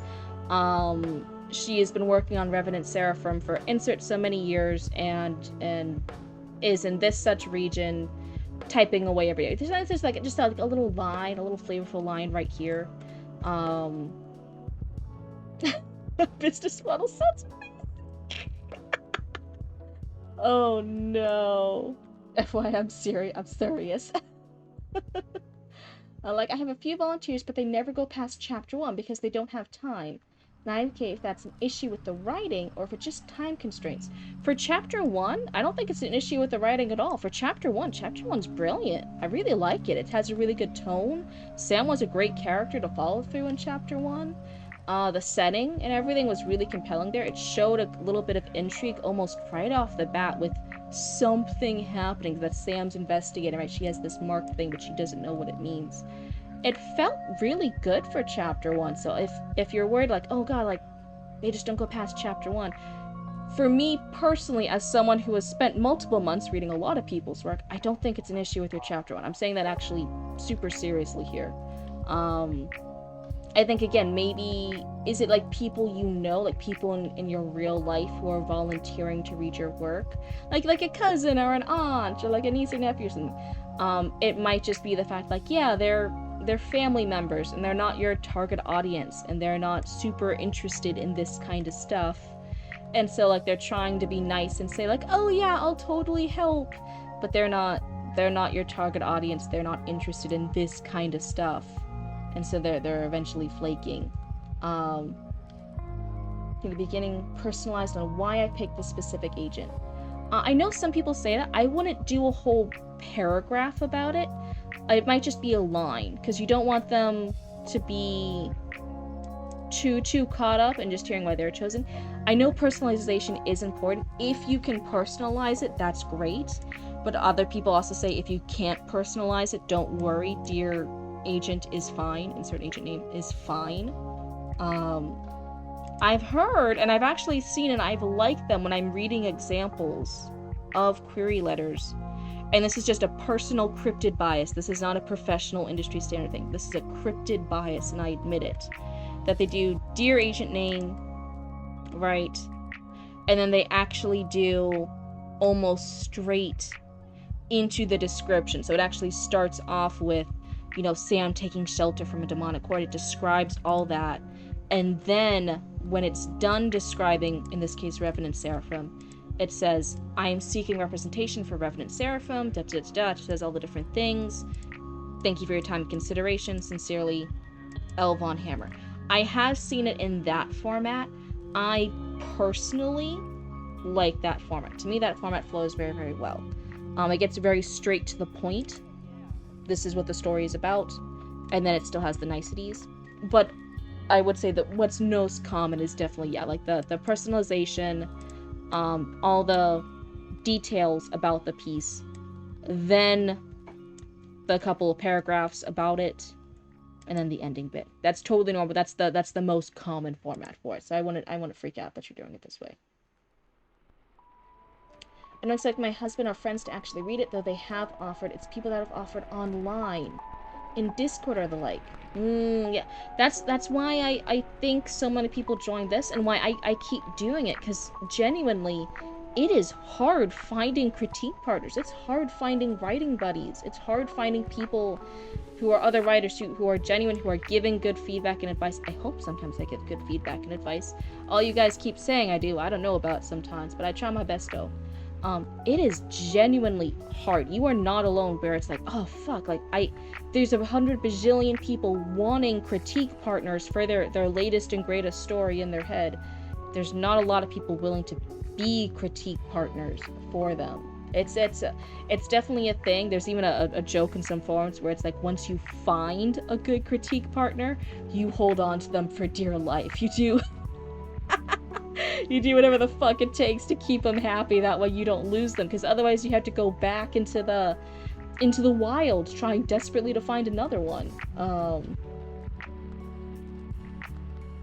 For me, using my real name for my work makes me feel a bit too exposed. I value my privacy, huh? Yeah, using pen names is totally normal. Using pen names is totally normal. Actually, that was so sad. I'm so hesitant to ask Reddit for beta readers. I know sometimes people have it, but it's definitely finding a diamond in the sludges of the internet. So you'll have a lot of people offer sometimes. So you'll have a couple of people offer. Most of those people will like never get back to you, or they'll offer you shit. They'll be like toxic sludge, right? There will be garbage. But then occasionally, like bam, you know, 1 in a million, you found like a great person who's like a perfect critique partner. It's It's rough, but if it works out, it's fantastic. Can't wait for Cryptid to read it. Oh no. A lot of people probably worry about calling someone's baby ugly. That it's tough. Going. That's why I think here it's easier here from my format of like, oh, I normally limit it to critiques. Like, oh yeah, Cryptid will give you 1 or 2 critiques. People in chat might give you some too. That keeps it not too bad. I never have to call anyone's baby ugly. I just had to point out like, oh, your baby has a little boo-boo on the cheek, and oh, your baby's drooling a little bit. They're drooling a little bit of toxic goo. Oh, what a wonderful and nice baby. Thank you so much for showing me your baby. Bye. Next baby, please. That's what was really nice with the format here, right? It's just 1 or 2 things. But then an edit is finding everything. An actual critique partner, not just a random blue button on your screen, but a critique partner. That's pointing out everything they can. An edit is finding everything possible wrong with it. It gets rough. So you're definitely not wrong about that, Moose Paw. Short while, I would love to stay, but I got stuff to do and I have my own dreams to work on. You go, Pepin! We're in full support of your dreams. You go do amazing, wonderful stuff. You come back later and you tell us all about the cool things you did, the word counts you got done, the things you got accomplished, and we'll all celebrate you too next time you're in. Don't you worry. You don't want your family reading your work? Oh my goodness. My husband's sure, but my in-laws? Okay, yeah, in-laws make sense. It's so hard for spicy romance stuff. Like, you don't want your in-laws reading that. That makes sense. Oh my goodness. I try to tell people that I'm okay with someone calling my baby ugly. I can't give it a makeover if they don't. It's true. Don't worry, all babies are ugly to me by default.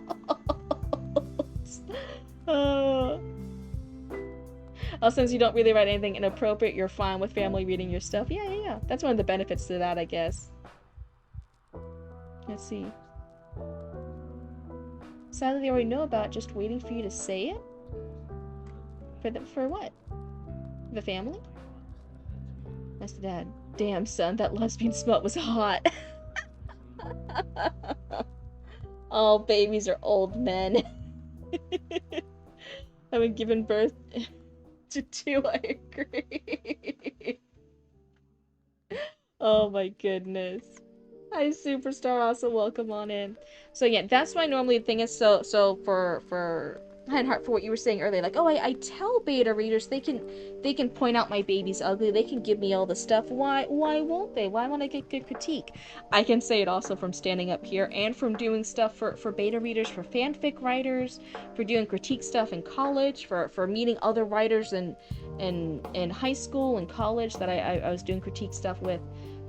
Sometimes what happens is, I'm not saying this about you, I'm saying this in general, right, for the masses. What happens is, somebody will come up, and they'll be like, hey, I can take the feedback, give me all you got, point out everything, tear it apart, I can take it, here you go, here's my piece, tell me everything wrong about it, I want to get better, I can take it, I'm tough.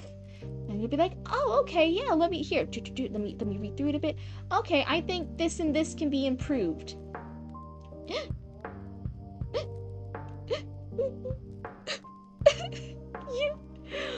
You hate me? You wanna spit on my baby? You wanna kick my baby across a football field like a football? And you're like, no, you asked for this critique, please. Okay, it was just, you asked for it. I just wanted to get better. I just thought these things could be improved. The baby's still fine. I won't kick it across a football field, please. I'm so sorry. They're like, I hate you.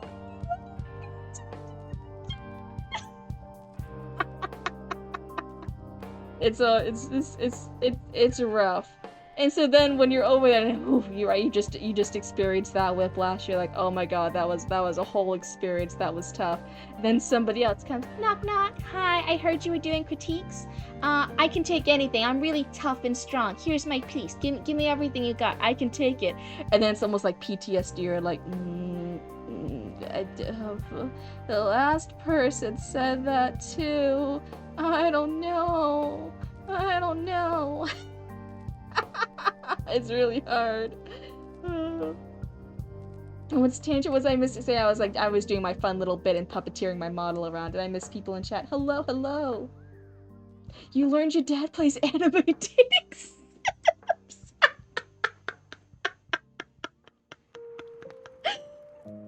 Hilarious. Now he just needs to do the gay anime dating sims and be like, no, I do this for the plot. And you'll be like, Dad! And they can't take it. Yeah, sometimes as soon as, and it doesn't have to happen all the time, but as soon as you find one person that says they can take it, but they can't take it, it lives in your brain rent-free for the rest of your life. Calling people white boys was so funny. Calling people, the wrong, I guess, little. Maybe I want to be its best. I want quality. Yeah. You got flagged by the automod? Oh, did I miss something? Hold on. Maybe chat went by too fast. Was I missing stuff? Didn't notice anything. Put my first flame hate comment on fanfiction.net. My first response, how do I fix it then? Yeah, see, that's the right critique. And again, you can't fix everything for everyone. Everyone has, so it's even taking it a step further. You have to like evaluate a critique like, does this critique apply? Or are they asking for salad at the soup store? You know, like, I'm not sure. Let's see. Yeah, some people say they can take it, but they cannot. And it always kind of puts a damper. That's why, like, the test here, if you guys ever notice, I do 1 or 2 critiques, and then if people keep submitting and they seem like they're okay taking their critique, then over time I start giving them more critiques. For those people who keep showing up and are pretty chill with it, I'll be like, oh, do you want more critique? And I might do like 3 or 4. I eventually get to the point where I point out every instance I can, because they show up so often. I know they're pretty chill with getting their critique.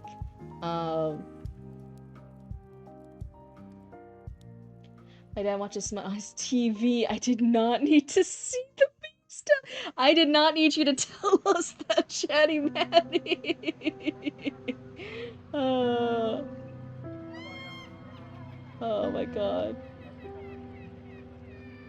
Oh, okay. And also, hello, and thank you so much for the follow. I hope you like hanging out with the Cryptid cult.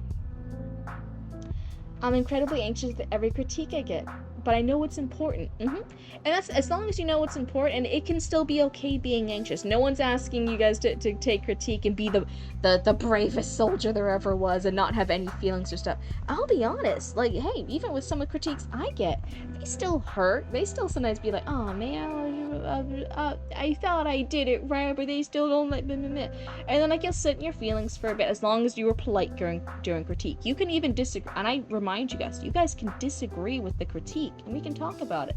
You just have to be polite about it. I just don't want any, like, mean raccoons arguing with me about stuff. But you guys can still disagree.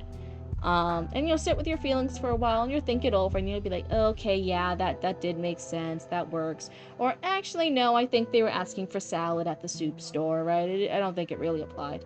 It just depends. Matamana is accepted on Twitch because he think it's flagged as a slur. That's insane still.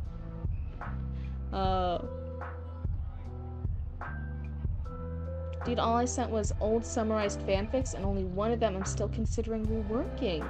Oh, I'm always so happy seeing people work on fanfiction. I think it's so important for fandom communities, for fandom spaces. It's such a huge part of, like, fandom culture. I love supporting fanfic authors, man.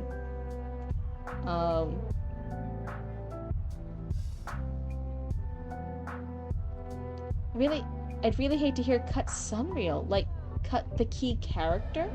Brooke, like, yeah, she's kind of like the inciting incident for setting Barry on her quest. I can imagine someone say cut her. I could see people doing, like, critiques over, like, some of Sunreal's motivations or some of her characterization and stuff. Like, you know, how do we make Sunreal the best key character she can be? But Sunreal, I actually don't think I had too many comments on other than like looking at her motivations for Act 1. There was some like some of the background stuff of her character. I was like, maybe we could tweak on this, maybe we could work on it. Some of y'all was actually a kicked out. I'm like, yeah, I was pretty fine with. You got a fanfic in the queue. That's exciting. Oh, you have a fanfic recommendation for Teen Titans. That's exciting. Time for 1 hour of tangent. Oh, you're right. Someone probably should have done the focus redeem. Okay, let's focus here. But I think I kind of covered everything that I wanted to cover for at least a second pass of this, right? So I think you have some notes, Heidenheart. Unless, Heidenheart, did you have any specific questions you wanted to ask me? I should have asked that. But I feel like this, you can put a personalization line. I wouldn't do like a whole paragraph unless it's a really, really close personalization. Just a line. I think this is pretty good. We talked about your comps, and you'll work on some other comps. This is the only line I would cut entirely. This is the one that's not fitting the vibe that I think you want to portray. Everything else, I like what's said, and we just talked like, hey, some of the sentences are run on, rework the sentences, rework the puzzle pieces, but the info was good. I like the info. I like what's stated. I think it's good.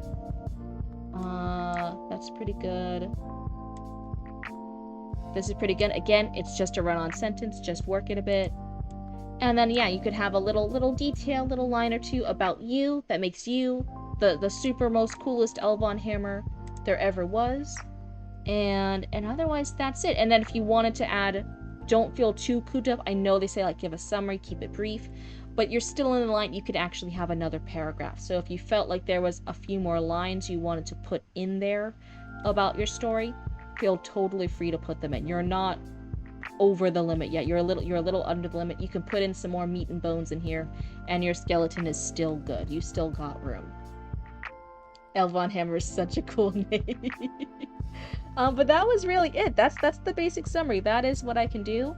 And I know there's a couple of different fixes, so if you want to do those fixes and then resubmit the query letter, and we'll go over it, hopefully with me being a little less ADHD next time, that's totally fine. I 100% get it. A query letter is so important. I'm so excited for you to be at this stage in your writing career.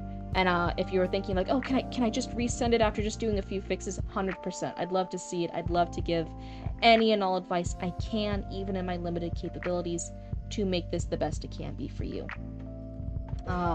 Colder Rock is also a cool name. Let's see. Thank you. My husband and I actually briefly considered changing your last names to that, but the process is too long and not worth it for us. Yeah, I get you. That's so cool though. You guys are actually gonna do a unique last name for you. I think couples who do that, it's actually really sweet, low-key. I think that's really cute when you come up with... I always said if I got married and I don't necessarily want to change my last name. As a woman, I just feel like we change our last name so often in life. I'm like, was it really worth it? Unless my partner had like a super cool last name. Like if they had a super cool gothic spooky last name, 100% just for the aesthetic, I'd be like, yeah, I'm changing my last name for that. Let's do it. Oh, I think I need a pen name right now. I use my real name. Yeah, it's all good. It's whatever you want to do. And that's like for fanfic authors, right? Your pen name's kind of like your username and stuff. But if you're thinking of getting like traditionally or self-published stuff, then yeah, it's totally fine to start considering a pen name. Start considering what kind of things you want to do. And some people, even as they change genres, like if they write romance, they might write their romance under one name, but then they might write their horror under another pen name. That just depends. What's a hot take? If I get married, I'd rather take hers. I hate my last name with a passion. Well, it depends. What if your soulmate, what if the woman you love and stuff, or whoever you love, what if she has like a horrible last name? In which case, then you can do what we were talking about earlier, right? Where you just both choose a new last name together, right? I think that stuff is actually really sweet. I think it's cute. You loved your maiden name, sometimes I wish I hadn't changed it, But I was just so excited at the time. I don't regret it, but sometimes. Maybe you could even incorporate that. Oh, I know. I was gonna say if you didn't already have a super cool badass pen name. I'm like, that would be such a cool use to use it for your pen name to kind of keep it there. I know other people, sometimes they make their maiden names like the middle names for their kids, so that way part of their name still gets to be passed on. I think there's some really cute things people do. I don't care what anyone says, I'm not giving up my last name. I hit the jackpot getting Rose and Bloom. That's actually a really nice name. That sounds like a character last name thing. That's pretty cool. Better head to bed, still have one more 5 a.m. alarm ahead of me. Good night, Satara. Thank you so much for hanging out with us. It's always a pleasure. But yeah, get some sleepy. Take care of you. Like mine, milked it for all the edge as a kid. Killing her? That's a that's an edgy, cool name. Oh my goodness. You like Martinez? Yeah. Wants to change hers? That's fine. Time for a discussion. Finding a partner you love with an awesome last name is always a jackpot. Right? And again, I think if like they had like a lame last name and I'm like, oh, I'm on the fence about, but we came up with a cool last name together, I'd be like, okay. Good to see everyone. Good night, Sakura. I think I should use a wolf theme pen name and suggestions. Ooh, any suggestions? Wolf theme pen names. Barkerton. That's all I got for you. I was put on the spot. I couldn't think of anything on the spot. Oh. That's specifically made for Mother's Day? Oh, what? Finding a partner you love with an awesome name is always a jackpot? What was specifically for Mother's Day? I know a guy in a metal band with the last name Stoltenberg. And it just fit for a metal guitarist. Penfang. Alright, oh yeah, Fang. Just anything with like Fang. It's Raccoon News. Yeah, so let's see. Did I delete Hide and Heart's entry from the queue here? Well, let's see. Maybe. 1, 2. I'm just making sure I did that. I don't forget to do it later. Yeah, I think we're good. So then, yeah, do we want to have a break for Raccoon News? We'll have a break for Raccoon News. We did a few things. We did one story. We've done a query letter, which is so exciting. We can do Raccoon News. Hold on, I'm just editing the queue in Discord. Why is it showing the empty 10? That's so weird.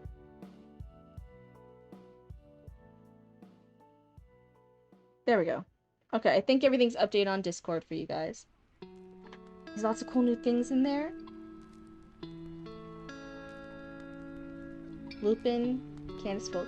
Lupin's so funny because again, one of my cats, because he looked like a werewolf as a cat. His actual name is Lupin. The contrast with the news will be splendid. Oh my god, what is happening? What is happening? So that, I've exited that.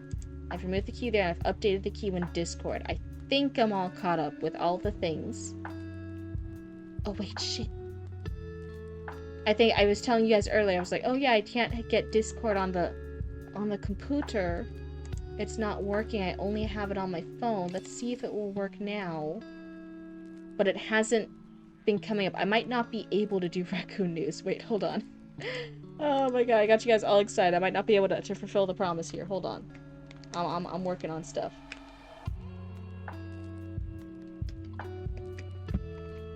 You went for something funny and lighthearted for your news report for today? Archie went the opposite direction.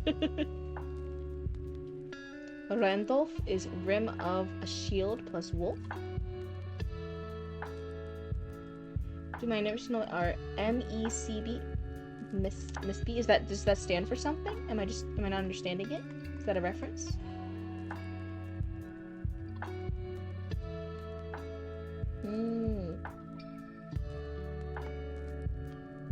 Yeah. No, guys, initials were derp.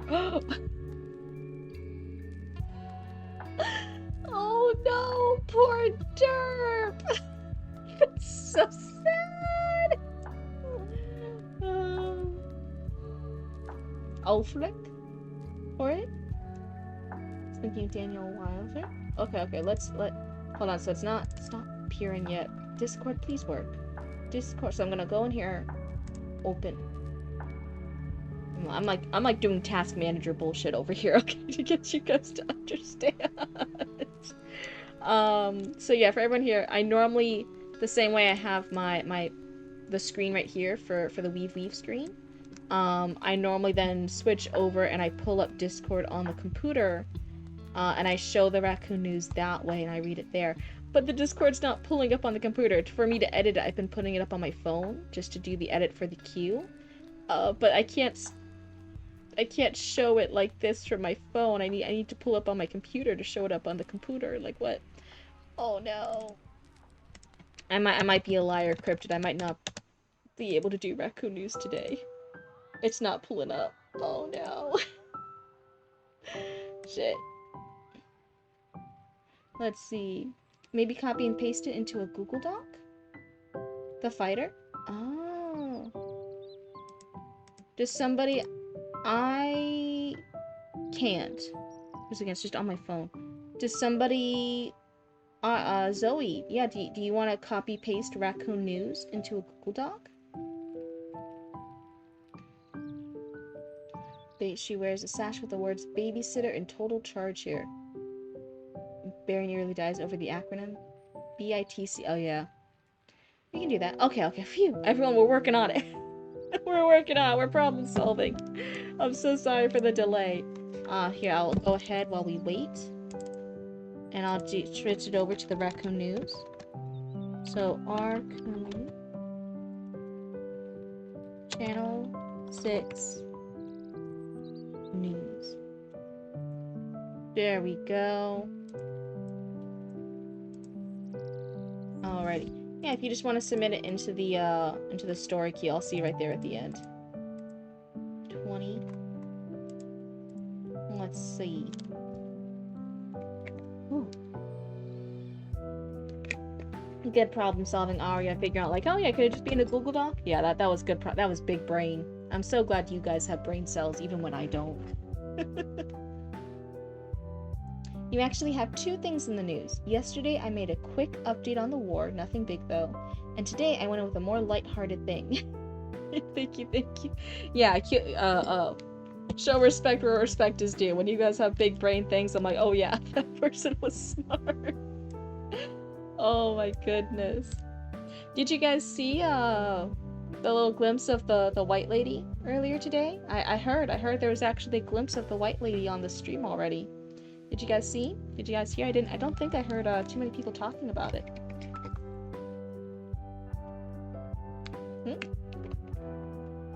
What did you find, Happy? You have a pen name? Oh, what's it gonna be? The white lady? No. I heard, I mean, I've never seen her before. I don't know what everyone's talking about, but I did hear that she made a quick appearance already on the stream tonight. I heard it from a reliable source. I don't know if anyone caught her, but I heard. I'm just saying. Oh my goodness. Yeah, I like, it was like a really quick thing. I think I was mentioning her earlier at some point in the stream, and just very, very quickly I switched between the two. Just a fraction of a second. Danny Vale? Danny Vale? Is that a wolf reference? Am I just not familiar with the wolf reference? Name's meaning wolf. Is do means wolf? Oh, in what language? I haven't heard that. And Altaloon? That's so interesting. So hold on. Let's see. I hope. Did Zoe confirm that they were gonna do it? Is anyone else gonna do the because I can't get it. Hold on. I think that's crazy. Alter egos be everywhere now. Stay safe, people. That's how imposter syndrome gets you. That's how the imposter syndrome, the syndrome of an imposter coming over and getting you. Fucking yoink ya. They get ya. Oh, you didn't know if they wanted male or female? Yeah. It seems like they found a pen named Danny Vale. Is that just a cool name? Is that like a reference to you? Or does that have werewolf or werewolf connotations that I'm just not familiar with?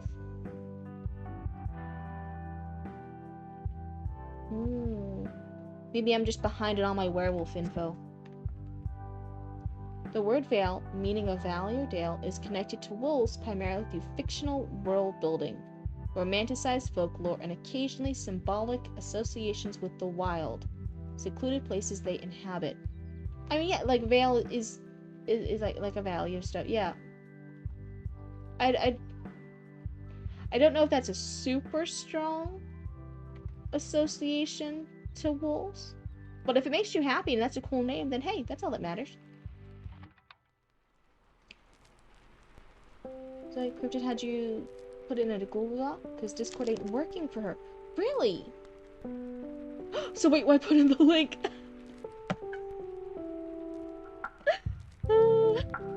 Discord. Oh no, poor Zoe. Zoe, I'm so sorry. Wait. Hold on, maybe I can fix this. Hold on, maybe if I can open the link on my phone, that will pull it up in the Google Docs I've seen. What part is it in? Is it in the Raccoon Channel 6 News? Let me know. Okay, is it in Raccoon Assignment Desk? Okay, wait. So then if I click on this here, I can maybe open it up on my account. Interesting 4 beds like ghosted. Yes, it can. Visit site. Okay. So now my account has seen it. So maybe I can go over here. And if I open up recent docs. Okay, it's here. Okay, we did it. We did it, everybody. Can they pop put it in this chat? It's all good. We figured it out. Thank you so much, Zoe, for doing that. I really appreciate it. I know that was a little bit of like some circus loops we went through in order to have Raccoon Channel 6 News, but I am glad that we have it now. Let me restart my lo-fi beats. Do we want the lo-fi beats? Do we want no lo-fi beats while I read Raccoon News? Oh, thank you for the posture check. Everyone, unshrimp your spines, crack your necks, stretch everything. Right, up and down. You see, even the model's doing it with you. Back and forth, up and down. Unshrimp that spine. You guys are raccoons and possums and coyotes. You guys aren't shrimps. You don't need shrimp spines.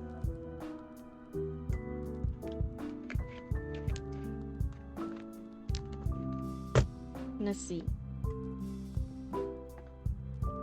What do you guys think? Do you want lo-fi beats or no lo-fi beats? Because this is apparently gonna have wildly different tones when I start reading it. Oh my goodness, I'm interested to see how this works.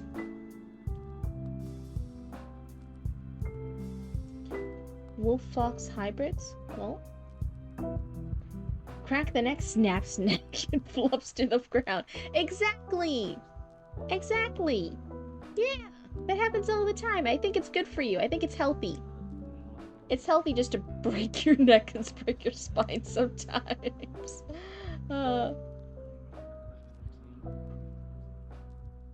Your husband surprised you? He said we were going to my in-laws for dinner, then he took me and the girls to a dinner, and I got to go book shopping again, and he bought me a headset for stream. Oh, that's so sweet. That's so cute. I had to brag about this, man. That's so sweet. I'm so glad he's supportive of you. Did you get to share with him? I think yesterday you reached your first fucking goal of 50 followers. That's a huge fucking milestone to get in the beginning. Was he like super proud and like a little cheerleader for you? That's a huge accomplishment to get. Character Happy is a wolf-fox hybrid. Very, very cool. I wish for emotions for Archie and other character. Can't say the other for now. But yeah, Hideout, you should be so proud of how much you've accomplished. I did. He was happy for me. I'm so glad. I'm glad. I know you've mentioned before too. Like he was unsure. Like, oh man, like you're sharing out your work online. Like, is that good to have critique partners and beta readers online?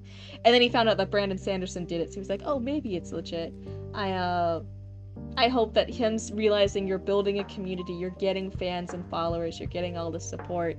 I hope he's realizing you're finding some good people online to support you in your writing journey. It's really cool.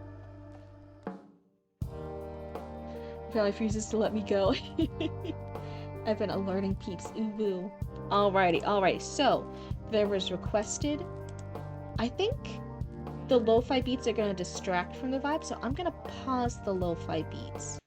Unless somebody wants them back on. If someone in chat lets me know they want the lo-fi beats, I will put them back on, no problem. But I'm gonna try it without lo-fi beats, if that's okay. If that's all good. Made by Arya. This is Arya's section, everyone. Full credit to Arya in the chat. Alrighty. Good evening, the reporter said. We have a major news update on Scavenger's Civil War. Following the attack on the Coyote Guard station, a series of large protests have broken out across the nation. The camera cuts to a protest as a reporter interviews a raccoon there. The raccoon is carrying a sign that reads, "Down with Archie." Oh no, people. Oh no, this is a full civil war. There's raccoons and possums and coyotes on both sides. That attack proves something to us all, the protester said. Archie doesn't care one bit about us. Even though there were hostages in the building, Archie dismissed Scavenger, called the war pointless, argued and refused to comply with a single one of Arya's demands. Someone who cared about us wouldn't have dismissed the threat like that. The camera cuts back to the newsroom. Current polls show roughly 15% of the nation being pro-Scavenger, 34% being pro-Archie, and the remaining 51% choosing to remain neutral. As this war goes on, lots of division is being created. It's important that we all remember to stay informed, but to not let it consume us. Stay hopeful of a brighter tomorrow, because once this storm rolls over, we'll need to work together to repair. Ooh, so that's the first reporter. Oh my goodness. Let's see. I think this is a new reporter. This is Marissa. She has some exclamation marks here I'm noticing. Is she a little bit more upbeat? Is she a little bit more hopeful? No, I'm gonna try that way. Good evening, raccoons, skunks, cryptids, and any other mystical being out there. My name is Marissa, and I'll be your reporter for tonight. Minor update on the Civil War. Arya the Scavenger has sent a letter to our station, declaring a temporary ceasefire in celebration of Mother's Day. The weather report. Temperatures are expected to hover around a breezy 65 degrees Fahrenheit, 18.3 degrees Celsius. Temperatures around the equator are expected to be higher tonight, roughly 80 degrees Fahrenheit or 21.1 degrees Celsius. Now, temperatures around the void are slightly higher than that, being around about 17,000 degrees Fahrenheit, 9,426.6 degrees Celsius, slightly lower than typical for the void. Sports update. Our local team, Trash Ball Team, the Mighty Possums, have beat the Scarlet Skunks 32-17, the biggest landslide victory in Trash Ball history. The Capybaras have chosen to forfeit the match with the message, "We'd rather stay home." That's all for tonight, folks. Enjoy the rest of your evening and happy Mother's Day to all our lovely moms out there. The cheery one. Okay, hopefully that sounded a little bit cheery. Hopefully that was a little bit upbeat. Hopefully that's the kind of tone you were wanting. So that was the happy part. That was by Arya. That sounded very cheery. Oh, thank God. I remember enough of my of my customer service voice. This is Made by Archie. Live from the abandoned news station, Raccoon Channel 6 News, number 9. Prologue number 2. What's this? Now for Archie, the sad one. Oh, I'm so nervous. How sad is sad? Am I gonna cry at the end of this? Oh no. In the news station, Archie was nowhere to be seen. Not in their office, not in the recording room, or even in the city.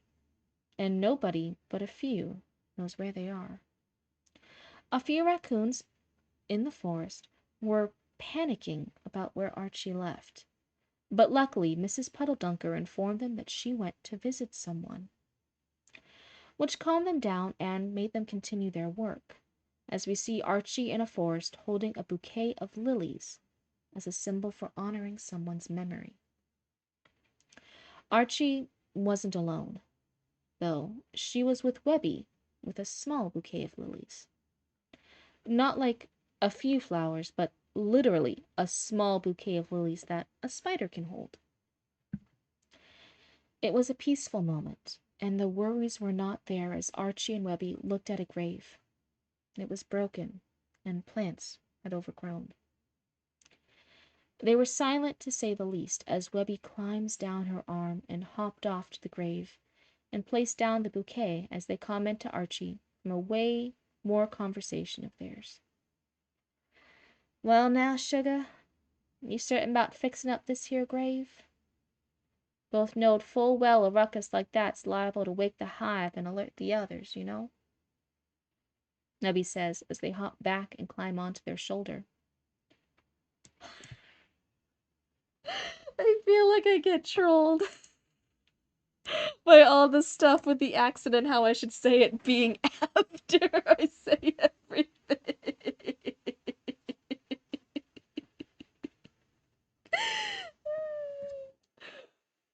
I'm fine.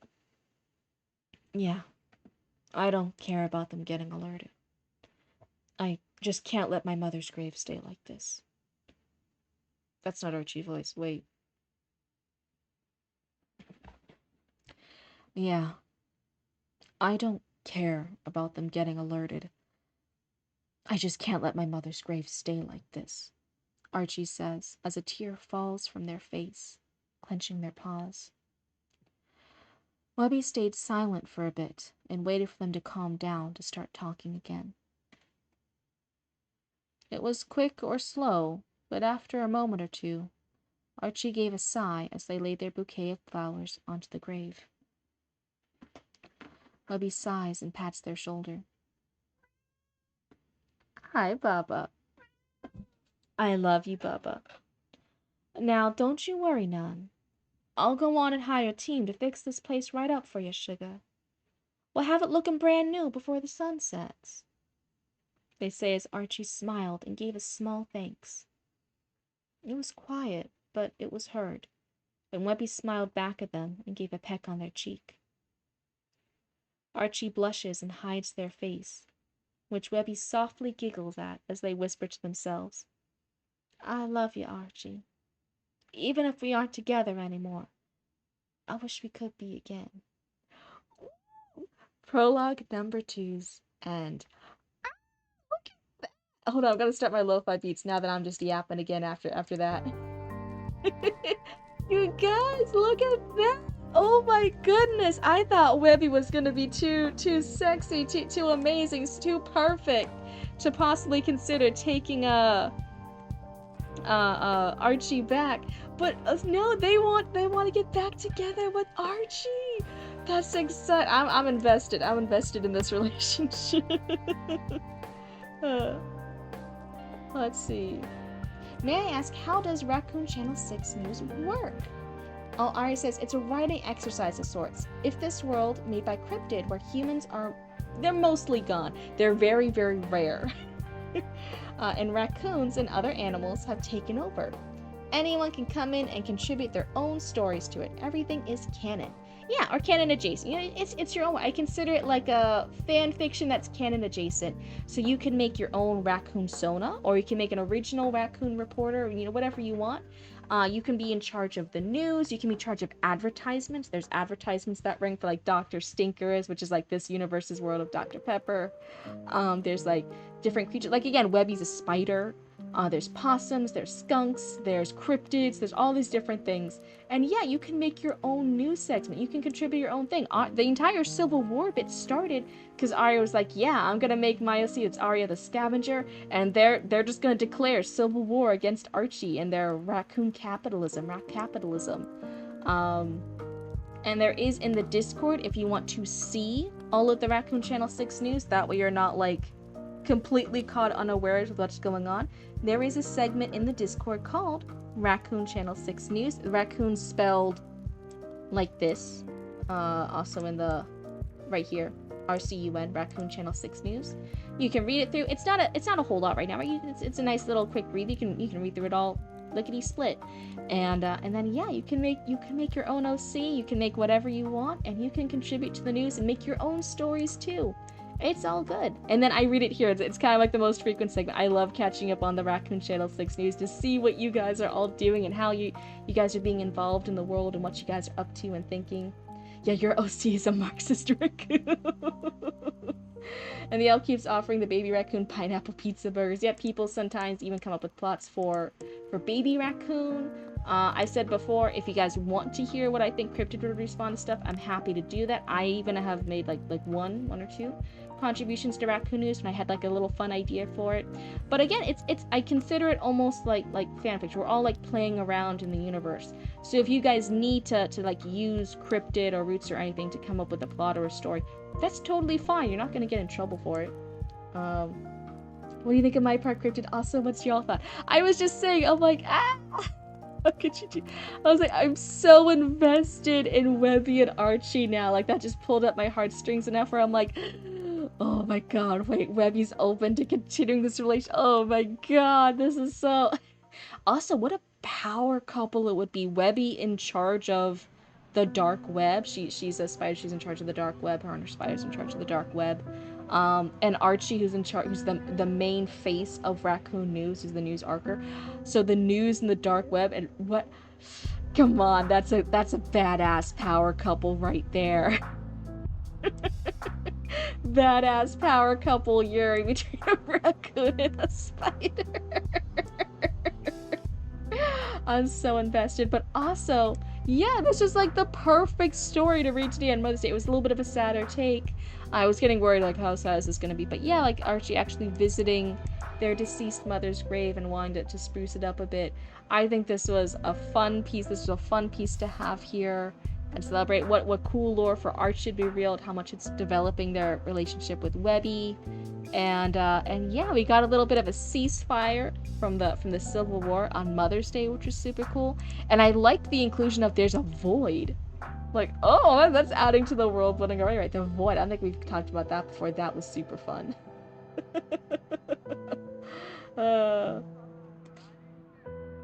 Archie, that was so sad. How could you do that? Should she be Raccoon Stalin? I'm an elf with bad reception. Oh my goodness. Oh, dude, it sounds fun. Yeah, it's just a fun thing. Just to make sure that nothing gets like two wires crossed or anything, that everything's good. There is in Discord the Raccoon assignment desk.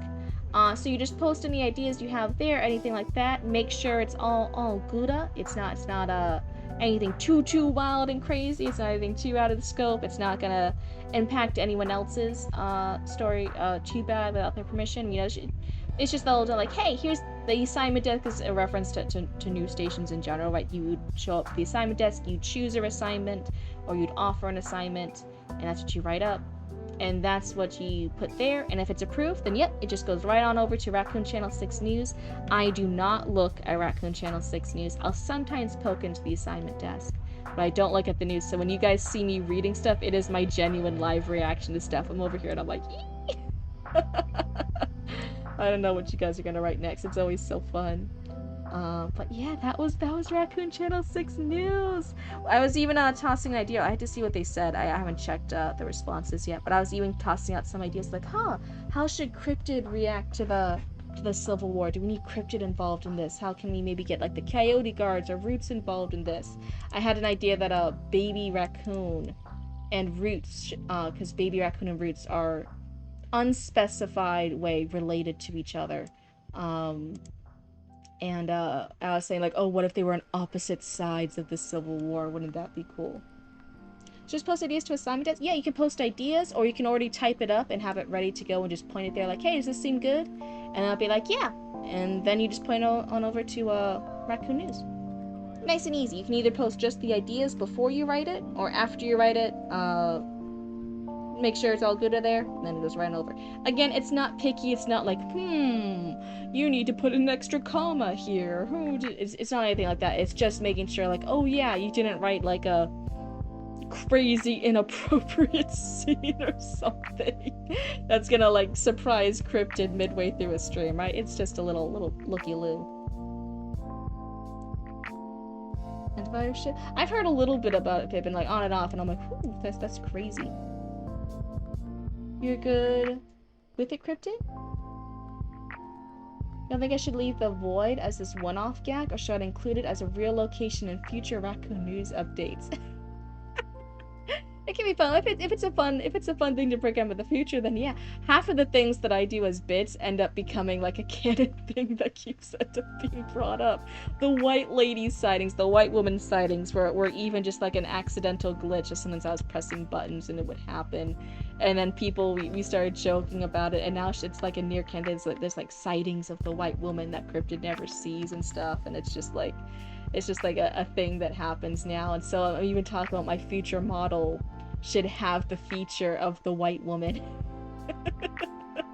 To sometimes surprise you guys a bit, right? I think that'll be a fun little thing. But then I'm serious though. Oh, that's crazy. As serious as everyone says, plus I'm not dying to it.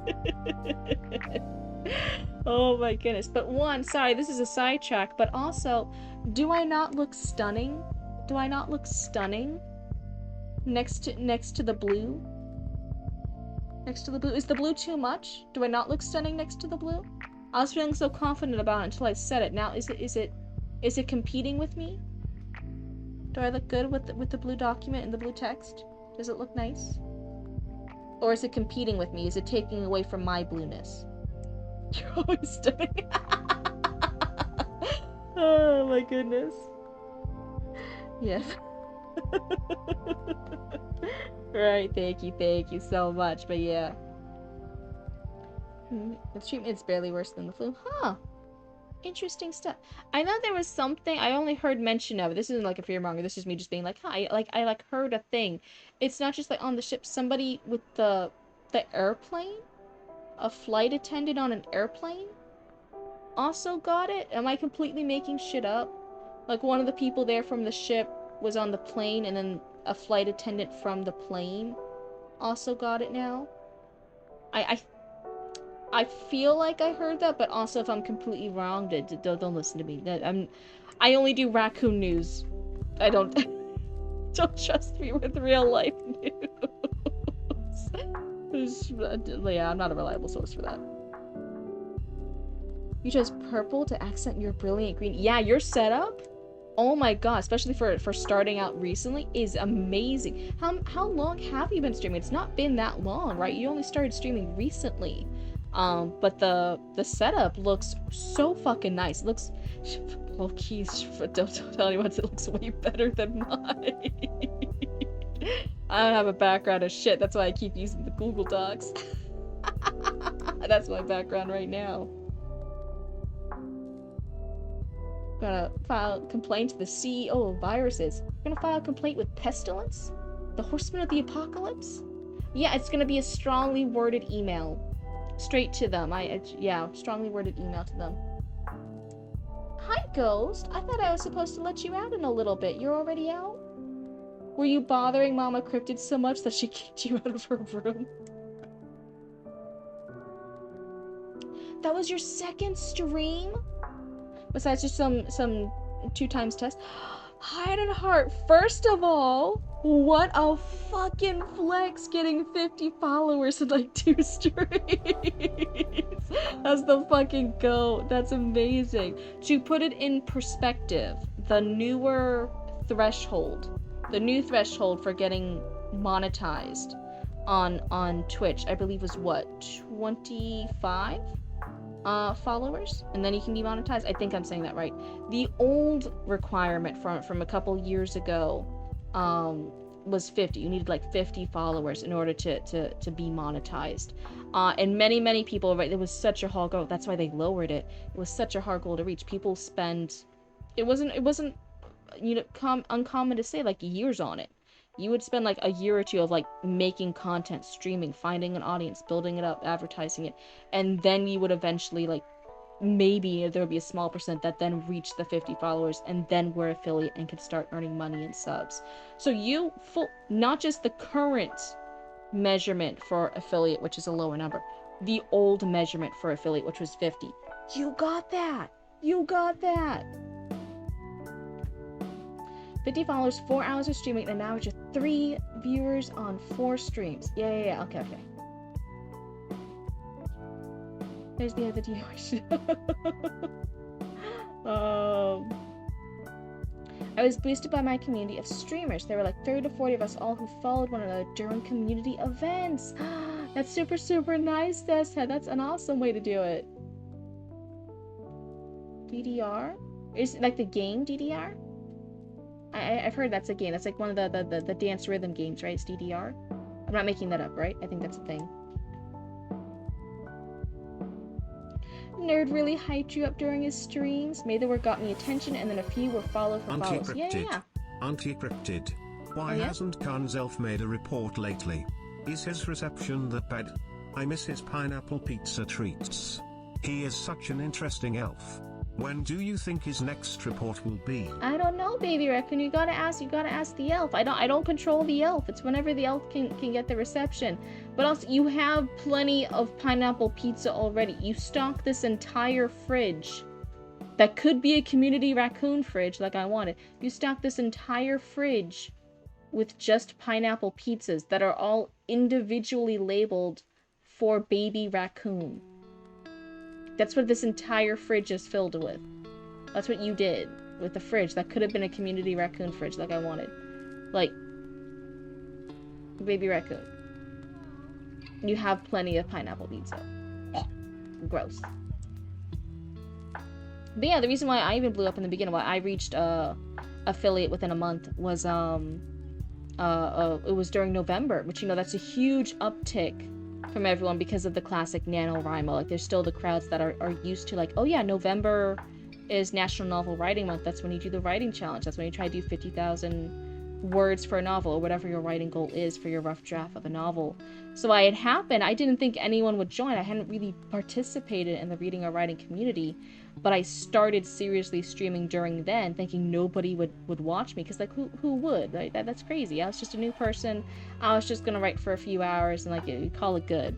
But no, there was that uptick during November, the same way that you're experiencing with May the Words, right? And people looking for people to listen to and write alongside and yap with while they're writing. And that's what really got me my start into being able to be an affiliate. Well, if it isn't Cryptid and all the raccoons. Hi, nerd. You'll like this part. We were just typing Hide and Heart up. We were talking about how amazing they're dealing. And that they got 50 followers after 2 serious streams.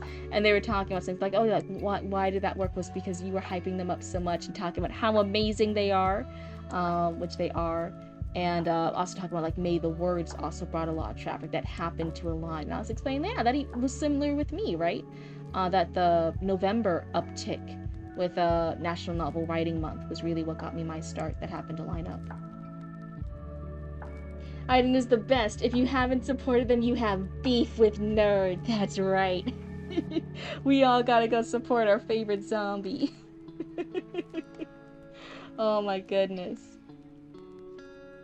Girly Pop, I'm so glad I found your community. Oh, Ari, that's so sweet. Yeah, this is The reading and writing category is a really amazing place. I'm so glad out of all the places I could have started streaming on Twitch, and that I had been planning to start streaming on Twitch, right? I actually, to spur them out. It was November. I decided to start here, and like, wow, I'm so glad I've stuck around since then. Right? I haven't really wanted to leave. It's just too nice.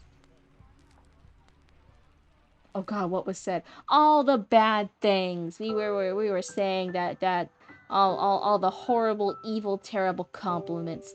We were saying that you're a nice person, and you were hyping Hayden Heart up, and that we were giving you praise and being so thankful for you, and saying how cool you are, and all the cool content and community you already have that you were sharing. What are you guys doing in the kitchen? What are these kitten nuggets doing in the kitchen? Hold on. I gotta go look. Everyone start giving nerd compliments. While I go look at this. You guys are trying to get the kitty treat.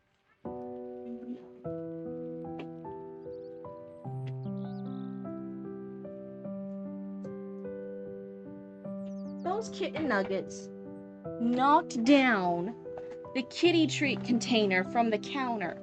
They jumped up on the counter to try and get the kitty treats. Oh my goodness. I can't believe these kitten nuggets. That's crazy. Let's see, I'm back.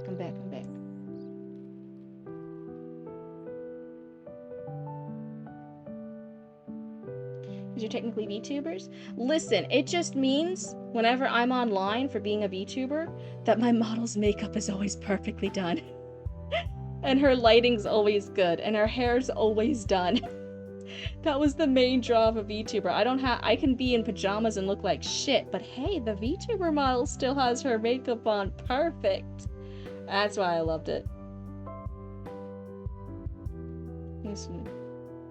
Are you interested in how they and Archie and Webby have broken up? Obviously, I'm invested now. So the burning need to work. Meet. Yeah, nerd is incredible. You're all being too kind to me. This isn't warranted. I've done nothing. Everyone get him. Everyone target nerd. Look, I'm short, but Cryptid is shorter. Oh, it's mean.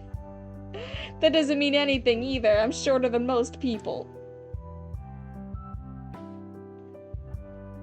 Wait, that's clever, kitten nugget. Yeah, because they were born on Halloween. We rescued their mama, Luna. She was an outdoor kitty. We took her in because we saw her on an eclipse and named her Luna. And she was a Trojan cat, meaning she was already pregnant. Hi, what was that kitten nugget running by me? And she gave birth on Halloween to 4 the tiniest itty bitty things. And so we called them like, oh my god, they're kitten nuggets. And then we say that they were supposed to grow up into kitten tenders. But they're still the babies of the family. So we still call them kitten nuggets, even though they're technically adults. They're over a year old now, so they're kitten tenders. But yeah, kitten nuggets. What was your first thought on Webby as a character? As a character? I think I just liked her accent and her vibe. And how kind of like sexy and southern that she was. Like this cool little voice I get to do with her. I'm not saying I do a good job at that voice or accent. I'm just saying I like doing it. You're gonna get a VTuber soon? Oh my god, Chatty Matty, we're excited. Let's see. You made something already, Haffy? It's in the assignment desk? Oh, that's exciting. That's super exciting. Maybe I'll use a face cam in the future, but I don't want to go through the effort of setting up a VTuber model. To be fair, I didn't have to do too much effort. I tapped in Roots. I'm like, Roots, I will be a VTuber and I will do all the different stuff and I'll be the face and voice of Cryptid Roots. If you do all the tech stuff and set up all the mods. Set up the model, show me what button I have to press to start streaming, and I'll do the rest. And they were like, okay. So it was actually Roots that set everything up. I didn't have to do much. So for me, it was easy setting it up. I was like doing nothing at all. Because I didn't. Roots did all the work. You know, I'm learning professional lighting setups because I'm a goober and hyperfixate too easily. Oh, in the future, if you have any tips, that would be great. I actually do have a light box. As part of a business expense, I invested in a light box for the product photography for the shop. So if you ever wonder, like, why is some of the lighting on some of the products nicer than others? It's because that's when I got the light box and we could get more consistent lighting for product photo shoots. Oh my goodness.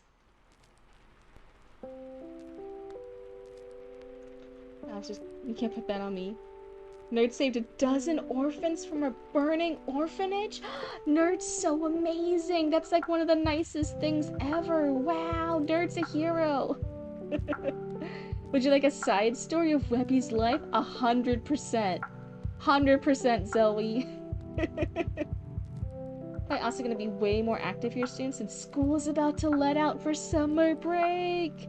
Hell yeah. Oh god, that means here in Florida things are gonna go crazy soon. Things are gonna go fucking wild. All the tourists are gonna come down here soon. Oh no. Oh no. I'm gonna stay in the house and not go outside. I don't wanna. Thankfully most of the tourists, it's the beaches and it's Disney and Universal. So as long as we stay clear of all that, maybe we'll survive.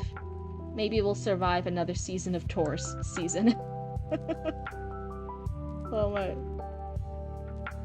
Funny enough, you'll be more active when school starts again. Yeah, because your kiddos will be in school. You'll finally get some free time around the house. And it'll be your last summer break? Oh, you gotta enjoy it. You gotta enjoy it while you got it. That's definitely it. You have a ring light so my phone can pick up my face for tracking easier. Oh, that's smart. I don't. I just have a ceiling light. And then I want my tracking to be better, but I need the iPhone. I'm saving up to get a used iPhone off of like eBay or something. That way I can hook that up, and that will have the better facing. If you have the model tracking through an iPhone, it's better than the options through a webcam, which is what I have right now. Sorry, I had a hiccup. But yeah, my VTuber model is likely going to be a Sylvan from my store. I just don't know which, but I might even do something similar to Auntie Riri. That's cool. Please tell me, is it good? Is what good? Fortunately, I don't have to deal with tourists. Really, who says, oh boy, let's go on vacation to Colorado? Oh my goodness. You're thinking of getting an iPhone for that? Yeah, for the better tracking. I'm excited. I definitely say, like, for the first little while, you know, get used to it. Figure out your settings, adjust what you can, get comfortable moving the model around. I say, as you know, you guys see me and my model glitching out all the time. But I think besides when it glitches from the camera being funny, from the webcam being funny, I think besides those glitches, I'm actually really I got really I like, you know, messing with my antenna. I feel like I make her relatively look happy and have the wide eyes and like kind of bob her head around and stuff. I feel like generally when I'm not caught up in reading from the queue and glitching out, I'm pretty happy with how I move her. I think it's fun. So yeah, definitely get comfortable with it first before you do like an investment. But that's just me. I'm a poor. I can't be investing stuff willy-nilly just because without making sure I did everything to the best of my ability beforehand. You get ones from Montana? And they are confused when I go, yeah, like 60% of the state is prairie and badlands. You get tourists in Montana? What? That's crazy. You have noticed the one hand always being up? It adds a lot of personality to the model. Oh yeah. I really like that. When I get my other thing, there's this one, oh my god, I'm forgetting him right now. But he's this one VTuber, but he actually, so he's a normal VTuber, so he's not like a full 3D model, but he has hand tracking. So I think it's like the 2D model, like a VTuber model, but then overlaid on top of it is hand tracking. I think that's how he does it. Oh my god, it makes it so expressive. And I talk a lot with my hands, sometimes explain things with my hands a lot. So in my head, I'm like, oh, it would add so much to the budget. I probably can't get it for my first model. But in the future, how cool would it be to have a hand tracking, to have all the different stuff? It would be insane. I would love it so much with me, with my ADHD self and talking with my hands so much. It would be wild to actually be able to have that conveyed through the model for the VTuber. I want it so bad. I get around it a little bit by sometimes, like when I spaz out or I'm emphasizing stuff, physically moving my model around like this. Hi babies, have fun. That's kind of how I get around it a bit. I like puppeteering my model around on screen sometimes. But if I can move my hands, the model's hands, oh my, that's a whole new ball game. That's crazy. They just need to open the Patreon to roll in some dough. I would love to open a Patreon, but again, I'd want to make it worth the money that a Patreon gives. I'm thinking of opening Ko-Fi first, so if anyone just has random like spare change for a Beluba, then like yeah, they could like tip on a Ko-Fi or something, right? That's fine. And no one really expects too much from just like giving some stuff to a Ko-Fi account. But a Patreon, I would want it to be worthwhile for anyone who would sign up for that. So I had to think about that. I had to think about, one, what's in my bandwidth to dedicate to a Patreon that's separate, that doesn't detract from this. I would never want to take away from you guys here on Twitch and enjoying like stuff for free, just hanging out with me and yapping, to do something for Patreon because, oh, those people paid me more money, so I'm gonna go over here. I want to keep this community. I want to keep it still accessible for everyone. So I had to think, what's in my bandwidth that doesn't take away from you guys, but offers something of value to Patreon. I gotta think about it. Looks like it's greenlit. Oh, your story in the assignment desk? That's exciting. Yeah. Yeah, that's why I was visiting. Is that Tennessee once? Like, isn't that a tourist state? I mean, Nashville and Dollywood exist. Oh. No, I never thought of visiting there. Sorry, maybe those are like touristy places for like, again, people more interested in history and outside the, you know, understand, like inside the US we think of like the big touristy spots as like the big ones because the US is so massive. So we think of like, oh, what's a touristy spot? New York, LA, Florida because of Disney, Universal, and the beaches. Those are like the tourist states. Those are like the touristy places to go. Tennessee is rednecky. Oh, poor Chatty Matty. You haven't even seen the worst of me yet. You sweet summer child. Oh. You also happen to live in one of the statistically worst cities in Colorado. Oh no. True. Getting a great quality raccoon news video for YouTube?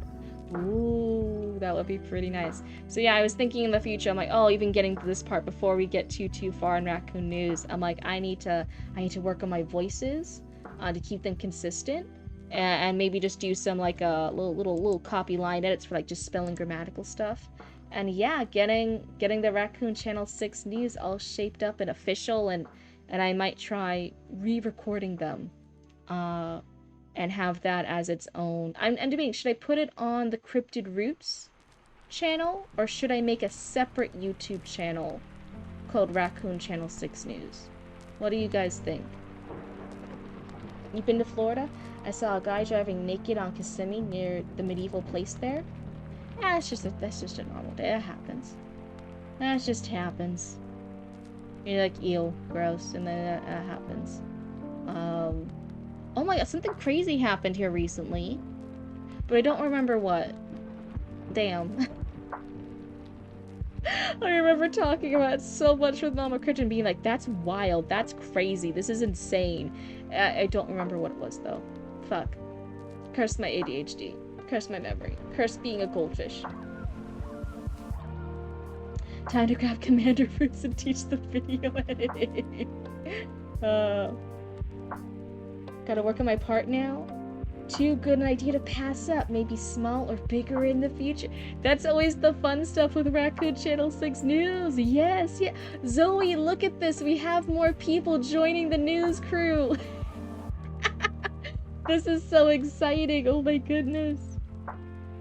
It's Greenland and sent in. Yay, happy, huge congrats. This is exciting. You know what that means? So normally every stream that I do a story critique on is also a stream that, as long as I'm feeling up to it, I also do the Raccoon News. So the Raccoon Channel 6 News is actually the most read thing on the stream. Sometimes if I'm doing a game one, I might not do Raccoon Channel 6 News, because again, I was just doing a game. But gaming's just occasional. But yeah, every time I do a critique stream, as long as my health is good enough, I also do the Raccoon Channel 6 News. So that's exciting. So you guys submitting the Raccoon Channel 6 News stuff, you guys might be read the next stream. That's exciting. Once the Civil War is done, and maybe a few other interesting things, maybe we can work together to write a cryptid book. You guys are so ambitious for everything in the Cryptid Roots universe. I'm so nervous. I never want to disappoint anyone. I was thinking for a future arc. I was actually well, okay. Hold on. Let me organize my brain cells. I had a thought. I had a little thing, because everyone's made the jokes about the librarian stuff that I have glasses in real life. I take them off for the metal tracking now. Everyone, no matter what type of glasses shape I wear, has always told me in real life, "Oh, you're doing like the sexy librarian glasses," and I'm like, "No, I'm just trying to see, trying to have my eyeballs work." When I was in high school and needed to do volunteer hours for scholarships, I volunteered at a library. Everyone always said they could picture me working at a library or as a librarian. I've been a very big book nerd. And then here the bit with Cryptid Roots is been some library stuff. Now I'm even playing a library magic game. So I was thinking, after the Civil War arc for Raccoon Channel 6 News, I thought, man, after all that craziness, Cryptid's probably gonna feel like tired and exhausted. What if that's when she wanders off and explores more, and after the Civil War, all the craziness, all the disaster, all the raccoons kind of huddling up together again and repairing the community and joining together again, what if that is when Cryptid discovers an old abandoned library? And that's when she goes into the library, she figures out like the library cards to the raccoons, and Cryptid becomes like this librarian figure of an old abandoned library in the Cryptid Roots universe. I think that's gonna be the order of events. It's the Civil War, the end of the Civil War, and then it's Cryptid as a librarian for all the raccoons. It all started as a silly little thing. I'm so happy. You should be, Zoe. This has been such a fun thing. It's been such an amazing community thing to have here. I'm so honored that this whole creative thing you guys did is happened here around just the fun, silly pretend thing I do. I'm so glad you guys all play pretend with me. Thank you. You might not be here tomorrow. It's okay. Stream is every other day. I stream every other day. Don't you worry. So happy, don't worry. I've been told I'm irresistible with my glasses. You love it? Oh, good. You kept Raccoon 6 News alive for long enough, and now it's thriving. I know, I'm so excited. I've contributed, I think, just one story, maybe two. I don't think I did two. Maybe I just thought of two. I contributed one. I'm excited during my free time to start contributing a few more little, like, again, Cryptid with the library bit, maybe Cryptid reacting to the Civil War with Archie. Just some little bits and snippets here on and off with Cryptid.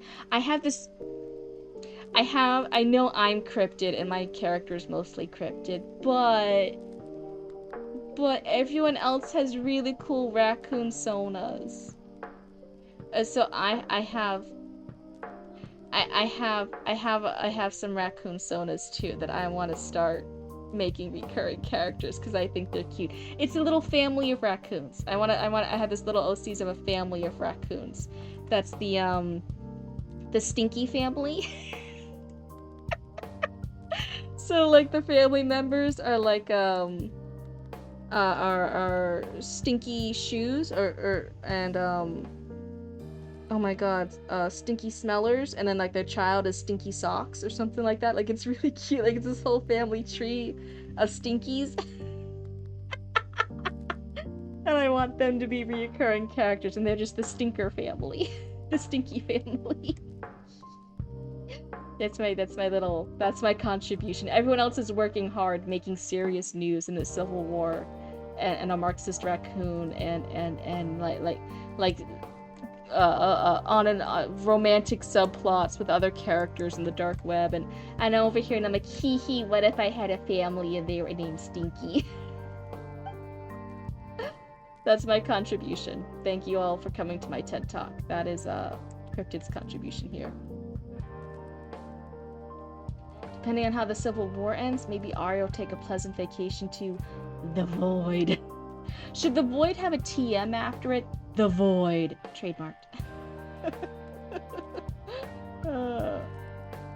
Actually, I've discovered some mouse worshipping. Oh, just as a Disney reference. You may have done a silly little submission to see what you lovely folk think to Raccoon Channel 6 News, or to the story critique. Which one did you submit to, nerd? What's happening here? Oh my goodness. We can start off with releasing videos about Raccoon News. Well, we can do like a story talk, like an introduction on some story. That would be so funny. The Void TM. Start releasing videos. Yeah, I think I was asking earlier, do you guys want all Raccoon Channel 6 News to be on the Cryptid Roots YouTube channel? Or should I make a separate YouTube channel for it? Guys, I got a random 8 of Hearts sent in the mail. Am I being threatened? Is that a reference to something? Like the 8 of Hearts card? Like the card game? Is that like a reference in a game or a movie? Is that a threatening thing? I don't know. Hidden Heart, are you good?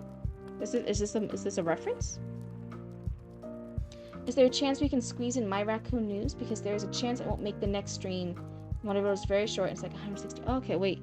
I can't pull it up here. Zoe, do you want to take Haffy's approved Raccoon Channel 6 News and add it to the thingamajig? Can you add it to the Google Doc? I can't access my Discord on the computer right now.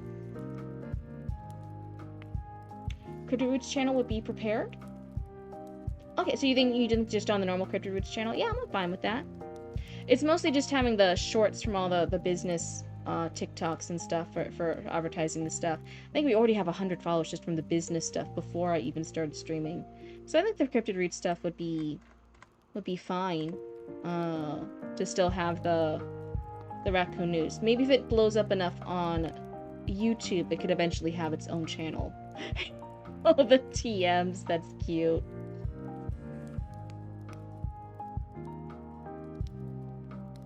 I literally got an 8 of Hearts sent in the mail. I think it's part of a review scam from stolen info, so it's harmless for the most part. Oh, but it's like whatever, like a scam thing? Oh, but I'm glad it's mostly harmless. Like, it's not scary, but scam stuff in general is still so nerve-wracking. I'm always worried about scam stuff. So this is... Okay, made by Hound. Are we all ready? Are we all comfy and cozy? Should I pause the music again? Hold on. Serious. Okay. Lo-fi music's paused. Everyone ready? Half of you here? It's not those creepy clowns? Oh. That's true. I don't like the creepy clown stuff. Let me move my model out of the way so you guys can see it. This is made by Happy the Hound. Okay. Raccoon 6 News Broadcast. Is there a way that you want the character to be read? Sorry, sometimes with a new character, I ask how they want to be read. What kind of voice do you want? Is this a kid? Is it an adult? Is it a guy? I can't do good guy voices, but sometimes I ask. Is it a woman? Are they sexy? Are they scared? Are they upbeat? Are they southern accent? I can't always do a consistent southern accent, but I try. Let me know what's the important thing you want Cryptid to try when reading your new raccoon here. Let's see. Imagine you're being targeted by the Joker and Batman is real. Oh my god. I'd be low-key scared if it was Joker's card. An adult, scared and panicked. Okay. Archie's the nerd that gotta glow up. Raccoon 6 News broadcast. Harsh static crackles, followed by frantic rustling and a sharp electronic whine. Heavy, ragged breathing echoes through the intercom. Hello? Hello? Can anyone hear me? Is this thing even working? Voice cracks, desperate.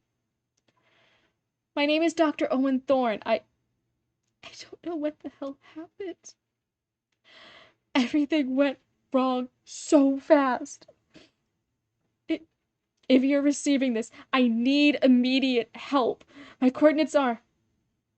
Violent static burst, cutting him off. 8:30. 10.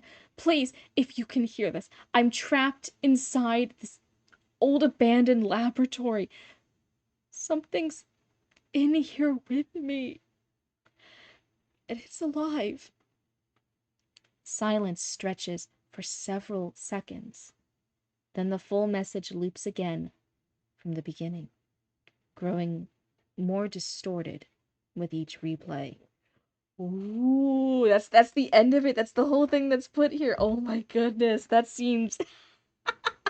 This seems like the start of its own entire story, not just with the Hero Raccoon News. This is exciting. Oh wait, I'm just yapping. Let me put on my lo-fi beats again. Come on, lo-fi beats. There we go. That was exciting. This is a cool new thing. So we have... Are they going to be a human? Is this a human asking for help? Or is this a raccoon that's a Dr. Owen Thorne? We're going to find out. And again, you guys... sometimes everyone says like it's raccoons. There are other creatures that are honorary raccoons. Like possums are honorary raccoons. Coyotes are honorary raccoons unless you're part of the Coyote Guard, in which case, whatever you are, you're an honorary coyote, because that's just what your job title is. You can be any kind of critter, and as long as you're part of the raccoon cryptid cult, then you're an honorary raccoon. That's all. What if this is the start of the mysterious things that made the raccoons take over? This is so exciting. Yeah, what's the thing trapped in here? What? The voice acting is great. I don't know why I can sound sad and desperate and scared and like almost crying and stuff. That acting I can be semi-decent on. I can kind of pull that out when I need to. But in general, other voice acting stuff, it's so inconsistent. I can only... I have such particular jobs and niches, don't I? I'm like, oh yeah, it should be a Cryptid dominatrix book editing service. And then my voice acting career is me only and specifically, exclusively sounding scared and panicked and like I'm about to cry. That's... Those are my two side jobs that are gonna open up. Somebody start paying me money and hire me. That would be... It came out so good. Happy, it came out amazing. This is your very first contribution to Raccoon Channel 6 News, and it was great. It's so exciting. Like I said, it's actually good enough. It could have been its own thing outside of just this fun little play pretend Raccoon 6 News thing. You should be so excited with this. But yeah, it was nice, easy, and short, so that was totally fine for me to read right here. That way I could make sure that you were here to see your first news report. This is exciting. So yeah, all my other raccoons and critters, if you guys want to hang out and write stuff for Raccoon Channel 6 News, it's all for fun. It's just all of us playing pretend together in this little make-believe universe of the Cryptid Reads universe. So please, if you're like worried that you're going to be like judged too harshly or anything, like that's not the vibes. We are grown adults playing pretend. Please, it's not that serious. We're just having fun, and in the modern day world, we need every little bit of fun we can get. So thank you so much for playing pretend with us, Happy the Hound. This is great. I'm so excited to see this be continued in the future. Do a beach girl voice next, or try to do the stereotypical Canadian. I don't know what the Canadian accent is, other than don't they say like eh sometimes and sorry a lot, because Canadians have a lot to be sorry for. I know those stereotypes, but I don't know what the accent sounds like. We don't have a lot of Canadian accents in American media for me to base it off of. We still have like famous Canadians. Or like think of Wolverine and isn't Deadpool Canadian? I know Wolverine's Canadian. I think technically Deadpool was originally Canadian too, right? But I don't think they have like strong Canadian accents. They still just have normal American accents. You got a creative blast, Zoe. That's awesome. Spill the tea. Hi, zombie. Zoe convinced me a few students ago to add a certain cryptid to my story universe. Rad Routes came to your city? That's exciting.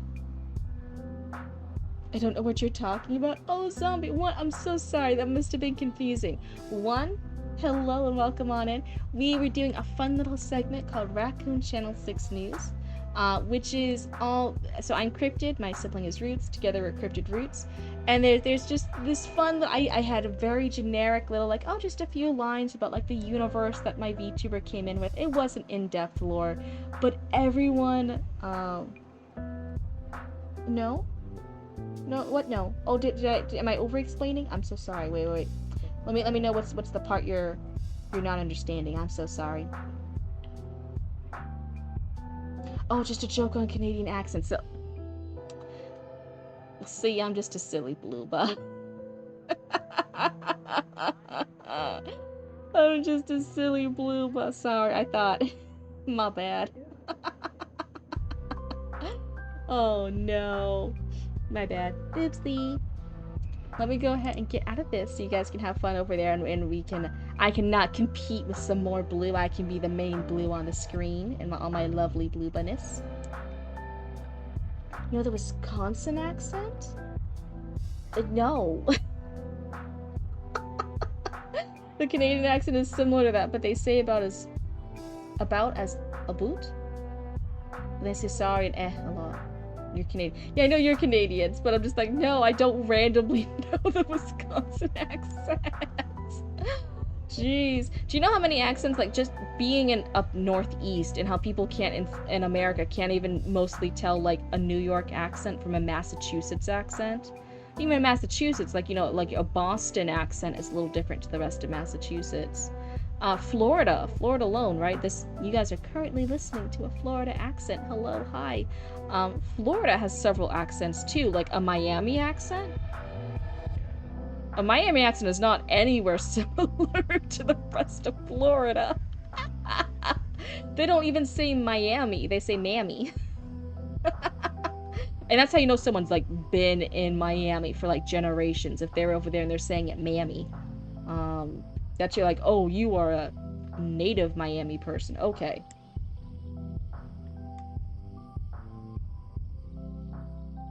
It's true, I'm from Wisconsin. Everyone not in Minnesota, Wisconsin thinks you're from Canada? Canada. I'll see myself out. Canada, yeah. Thought I had to defend the maple syrup there. No, you're all good. I'm just saying, like, no, I don't know off the top of my head what a Wisconsin and a Canadian accent sounds like. I know Canadian characters, like Wolverine and stuff, but again, they're not normally portrayed with a Canadian accent, so I don't really have, like, a reference. Maybe if you can upload as a bit of an origin of your origin. Maybe not an actual origin, more like a start of a series episode, where the character you are Cryptid is just hanging around or doing something. What about the Yankees, eh? Sorry about the broken tire, eh? Raccoon's humans are gone? Or are they? So, in the Cryptid Roots universe, canonically, humans are just very, very, very rare. Some unspecified, and I kind of want it to keep unspecified, post-apocalyptic event happened, and now humans are incredibly rare, but they are still here. And the reason why, the gimmick is the same way that humans nowadays, like cryptids, right, investigating cryptids, like Bigfoot and Mothman and all the big greats, right, Fresno Nightcrawler, and they write like notes and we make merchandise and we're all so invested in cryptids. Well, in the Cryptid Roots universe, right, Cryptid left the swamp, looked around, I was like, wait, what happened? She saw a person, she saw a human, was like, oh, like Little Mermaid style, wants to be part of their world. And now, the same way people are obsessed with cryptids, Cryptid is obsessed with humans. I have a humans field notebook. I make notes. I'm studying stories and language and all the different stuff because I want to learn about people. I want to do all this cool stuff. So Cryptid's obsessed with humans. But yeah, there's a few humans left. But they're very, very rare. Who makes the garbage? That's the problem. You're seeing the problems, zombie. You're seeing it. There, with less humans, there's less fresh trash. So there was an entire thing of like, oh god, we need to seize the means of productions. We need to take over the trash dumps to get enough trash for the raccoons. A garbage problem. Interesting. But you gotta go now. Have a wonderful night, Arya. Thank you so much for hanging out. Thank you so much for all you do for Raccoon Channel 6 News.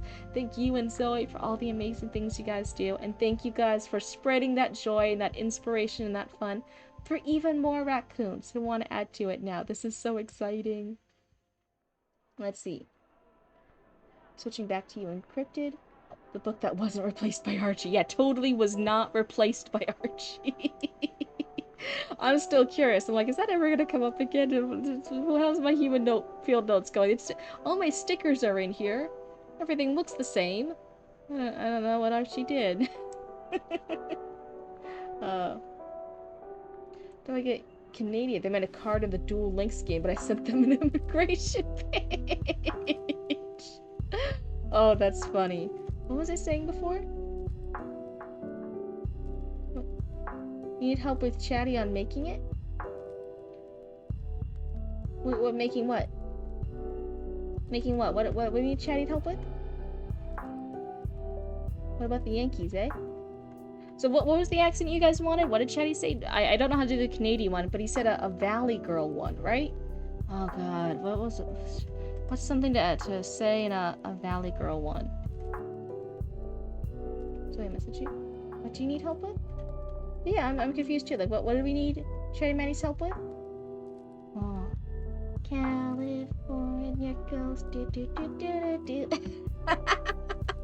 Sorry, as soon as we were talking about Valley Girls for a bit, I was over here like, oh, that's where my brain cell went. That's what it went to. But otherwise, I'm gonna go ahead and switch this to School by.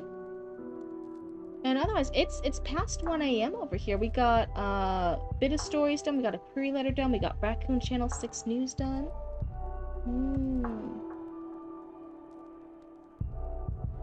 Canadian Wisconsin accent? Don't you know? I hate how the only Valley Girls accent I can think of is like the whatever. Whatever. You're like not even that cool. Why are you talking to me? Like, whatever. I don't even need this. No, Jessica! Jessica! No, why are you doing... Jessica, stop. No. Jessica, stop. You're being a bitch. Jessica, stop. You're being a bitch. Stop it.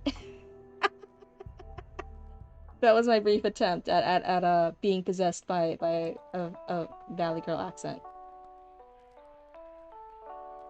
Like, I can't believe he did that.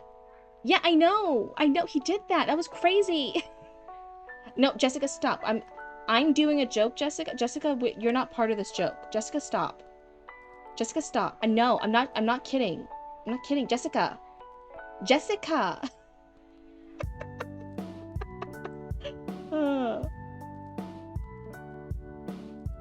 Feature video writing a story for the whole lead up from Raccoon News, which will start with Cryptid's daily life. That will end up with Raccoon News happening to have like a side plot like Phineas. Wait, what? Oh my god. Wait, why is Chatty Matty doing it? What about me? No, I'm kidding. So feature for the whole lead up from Raccoon News, which will start with Cryptid's daily life, that will end up with Raccoon News happening, like Cyclops and Phineas and Ferb. It's also a bigger production stuff. Like, I would want more like art props and some other things to do that whole production. I think to keep it manageable, I would retype up some of Raccoon Channel 6 News, like the stuff we have so far. Maybe add in little other segments. Now that we have side tangents, we have side stories, maybe go back in the beginning, add some more side stories and stuff. But I think just starting fresh, just making it nice audio where I'm not being ADHD and saying other things in the middle of it, and having my reactions, just the full reading of Raccoon Channel 6 News. And I'd probably do that. So it has some like extra stories, it has some probably like bonus quote unquote content. I think that would be what I start off with for the while. And then after there's like behind the scenes here, pulling the curtain back, after there's some more funds and some more money, and I have some more like art props and some more like cool backgrounds and stuff, then there could be like podcast style, right? There could be some more talks about it, to like do the background stuff with just Cryptid. Oh, she's finding Doofenshmirtz again. Where's Perry? Okay, where's Cryptid? I think the where's Perry would go with Roots. Like, yeah, where is Roots? Has anyone seen Roots? Has anyone seen Perry? Oh my goodness. If you seriously make a funny plot, I don't mind, but it might mean I'll be the most ADHD humor. Cryptid's seen my humor in my story. You can help if you need it? Yeah. So, okay, Chatty Matty, Hide and Heart, everyone's being tagged in here. This is gonna be funny. Archie's, I'm gonna tell Mom. Does Archie break the fourth wall? Archie's gonna tell Mom, which is the audience. So Archie's the one that's breaking the fourth wall. Yay, that's gonna be so funny. That's gonna be so funny. Yeah, like I had to think of what do I want on screen while reading, like in a nicer version of Raccoon Channel 6 News. Since most of the earlier stuff is Archie, do I need to have...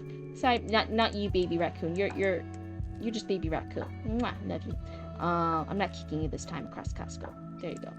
I might need like different raccoon images to like represent Archie, to represent Commander Roots, to represent everyone. So I might need to start stocking up on some stock photos. Oh my goodness. It's just this kind of broken window behind it. Yeah, I want like the water dripping down. There's like broken glass and stuff. It looks a little grimy. Like, you know how there's like the lights thing up above the desk, and that's like crooked and dangling and stuff. Like the lights are hanging by a thread. There's like sparks of electricity. That's like the original abandoned news station before Archie tidied it up. We need more artists in our community. Yeah. But also, it just means that, hey, I gotta pay for stuff, and that's totally fine. I'm so happy and supportive paying for artists. I just need time to save up. That's all the big thing. I'm fine paying for artists as long as I have time to save up. Time to hunt for some artists. I've gotten a few lined up that I like their artwork style for a project. I'm not going to clarify what project it is because Zoe's still listening, but a project. I got some lined up. I'm so excited. But yeah, that's the vibe. Project. Yeah, it's unspecified project. Zoe, it's nothing exciting, Zoe. It's taxes. It's taxes. Yeah, don't worry about it, Zoe. Don't worry. It's taxes. It's boring adult taxes. Don't worry about it. Don't worry about it. Okay, yeah. See, it's just boring. That's why I don't want to talk to you about it. See, it's just boring stuff. You wouldn't be interested. Where's baby raccoon? He's orbiting the pizza planet today. Oh. No, look, see, look, he's fine. He's fine. Look at him. Look at this little guy. He's totally fine. I haven't, like, kicked him at all recently. He doesn't even have that much brain damage from today. Come on. I'm a great babysitter. I'm a great aunt. Texas? Why are you filing No, that's pronounced Texas, not taxes. Taxes and Texas are different. You're giving a shit about like, oh, why does a Cryptid know a Wisconsin accent? And Chelly Maddie's over here like not understanding my just normal accent. Ooh, that's exciting, Zoe. Also, like, holy shit, you saying numbers reminded me, like, guys, low key. Check out the follower goal. We got 300 followers. That's insane. Oh yeah, fuck. Look at my Weave screen. Like I even said, like, oh yeah, once we got 300 followers, we should do something fun. We should have a little break. We should do something fun. Do we want to do more library game? That could be just a fun like yap and chat session where we don't have to worry about all the critique stuff. We can just yap and you guys can ask me anything. We can just yap and gab all day. We could have a reading stream. I think we mentioned before I have that version of the short story I did in college in my creative writing class, and I could type that up and I could just put my work up. You guys could critique Cryptid. You guys could point out all the ways I could be a better writer. Someone's saying a game night. I don't know what game night we could play together. So I also have maybe a movie night. I guess some streamers like we all just hang out and watch a movie together, but I yap a lot. So I'm not sure if that will be enjoyable. Do most streamers, when they do movie nights, is it just silent and we all just hang out and watch the movie together and you guys type and chat? Or do they like pause the movie and we can like yap about stuff sometimes? I seen Dan Gaming play that library game today. He cheated using magic. You're supposed to use magic. I'm going for an achievement that's for not using magic, that's all. Do you even know Raccoon Cushion Protocol? 100%. 100%. Definitely, totally. I know it. Like, I absolutely know it. I know it. I'm just making sure you know it. Because I don't want you to be, like, cheating and just copying off my answers. So I'm just making sure you actually know it. You know what I mean? It's like, do you know Raccoon Cushion Protocol for like when a baby raccoon has a concussion? I'm just making sure you know. I don't want you copying from me, that's all. I know. I'm like an expert on it, actually. I'm certified. Oh no. Jackbox? Bits been achieved, followers been achieved, subs been achieved. Oh, even the bits have been achieved? Oh my goodness. You have a Discord movie night coming soon on your Discord? Ooh, that's exciting. What movie are you guys gonna watch? Ew, woo. Ooh, ooh. Ara, ara, ara, ara, ara. Ara, ara, ara, ara, ara, ara, ara. Do you guys like my sexy ara, aras?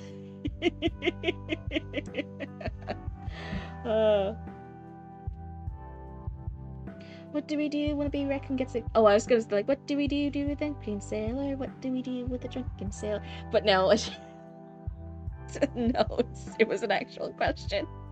My bad. What do we do when baby raccoon gets concussion? Well, first we hunt down the thing. First we hunt down the thing down. You're gonna vote for Star Wars. You were hoping for has-been. Oh no. No, all the Star Wars fans outweighed you. Oh no. Let's see. Did I miss anything else? I just made another one, but I want to make it longer. Anyone willing to help? For the Raccoon Channel 6 News? Happy Mother's Day, Mama Cryptid. You're the bluesiest Mama Cryptid ever, may you. I baked you a pineapple pizza. It's only slightly burned. Hip hip hooray. Hip hip hooray. Aw, you baked me a pineapple pizza just for me? That's so sweet of you, baby raccoon. That's so sweet. You're such a wonderful baby raccoon. Thank you so much. See, wait, hold on. There we go. Mwah, you're such a good raccoon.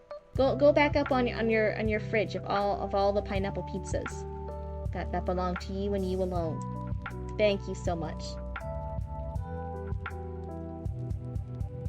Let's see.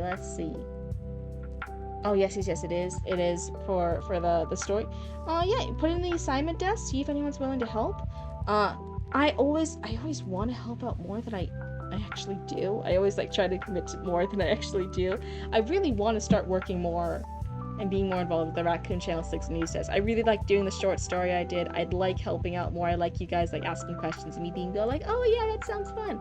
I want to start getting more involved with this. So if I have the time, I'm not promising yet, then yeah, I'm totally fine looking at yours, Happy, and seeing if I can offer any guidance if no other raccoon steps in first.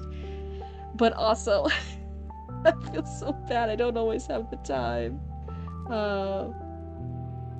He's waiting for you to take the bite. Poor baby raccoon. Oh, I'm so sorry. I'm so sorry. Here, wait, hold on. Bring it back. I'm so sorry, baby raccoon. I didn't realize you were waiting. Here, bring it back on over. Okay, where's the pizza? Is it in your paws?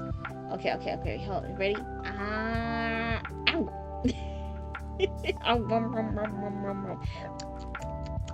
That was very nice of you. Thank you, baby raccoon. Mwah. And then he goes back up here. There you go. Thank you so much. He's such a good baby raccoon. Even though I'm not a mama cryptid. Wait, what is this? Wait. No, I'm sorry. I'm totally fine. Oh, yeah. It just felt a little weird and dizzy after that pineapple pizza bite. No, sorry. Everything's fine. Everything's fine. Oh, whew, no, just shake it off. Oh, I'm sweating suddenly. What is this? I feel. Sorry, maybe I just need a sippy real quick. Hold on, I just need a sippy to wash that down. It was so wonderful and burnt, and you know how much I love burnt pizza. So let me just take a sippy real quick.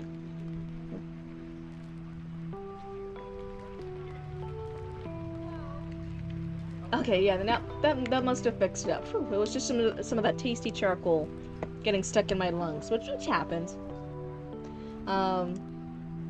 So wait, everyone, I think the pineapple pizza. Maybe I'm allergic.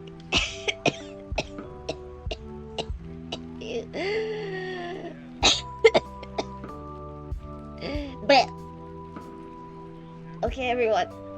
I'm so sorry, baby raccoon. I gotta keep it down. I had to spit it up. Oh my god, wait, I feel so much better now. Yeah, I think I almost died. Oh, that's a scoop, Archie. Quick, get the notepad. She's allergic to pineapples. The lore. Oh.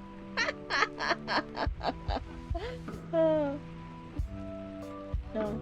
Okay, wait, hold on. I'm behind on stuff. Oh my goodness. He wasn't kicked once. Amazing. You said what you got so far? Perfect. Cryptid, just curious, can VTuber models have pets? Yeah, I think a lot of VTubers even have like mascots and stuff for like branding, like how Monarch, who's known as the Scuff Queen, right, has a little guy is known as the Scuffling, for all her Scufflings. What else is there? Like, they just normally like to have like mascots and stuff and branding lore. Here, because you guys are all, it's not like a pet per se, but yeah, there's Baby Raccoon and there's Roots and not everyone else. You guys are all raccoons and stuff. But other people, yeah, I could totally see them for their mascots where it's like a pet. I think that's fine. It's not like rules. VTuber doesn't really have like rules. It's just a way that you're streaming. It's just the way you're making content. You're just making content with a VTuber face. One weakness. Zombie, you are too kind to me if you think I only have one weakness. Dear God, what are some of my other weaknesses? Being too hot for the weather, being too cold for the weather, being too uncomfortable, being too tired, being too overwhelmed, being too exhausted, food having a different texture than I expect, things in general having a texture that I don't like,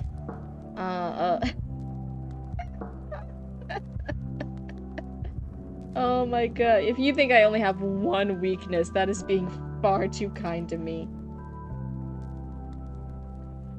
Don't you said the stuff about humans being, why do something with that? Oh, I'm so happy you're inspired. Lucas writes it down, now Cryptid gains weaknesses.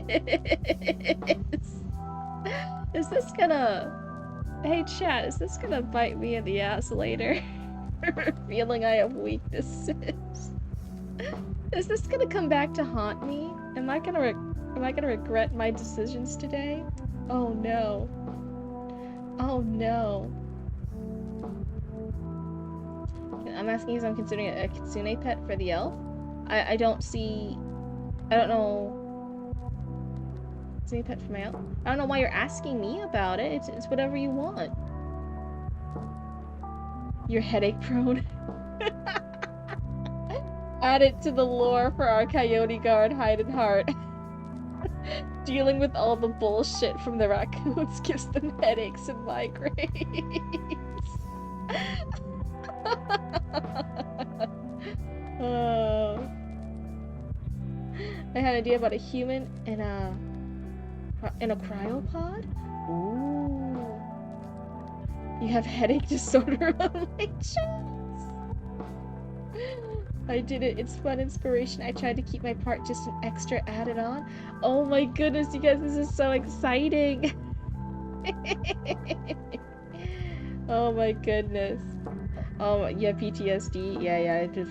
Wait. Let's let's try to keep everything a little bit lighter in chat. Let's not go too far. Dude, I can't see it. You overestimate how big my screen is for this. Hold on, let me maximize it. Uwu to ara. Process to be in toddler mode. How dare you? How dare you call me out on my bullshit? How dare you call me out? Banned. Hi, Baba. Is that a big kitty stretch? Oh, it was a perfect... You guys know the classic stretch that black cats do for like Halloween and stuff? He woke up from a nap and he just did that little stretch real quick. Oh, he was so cute.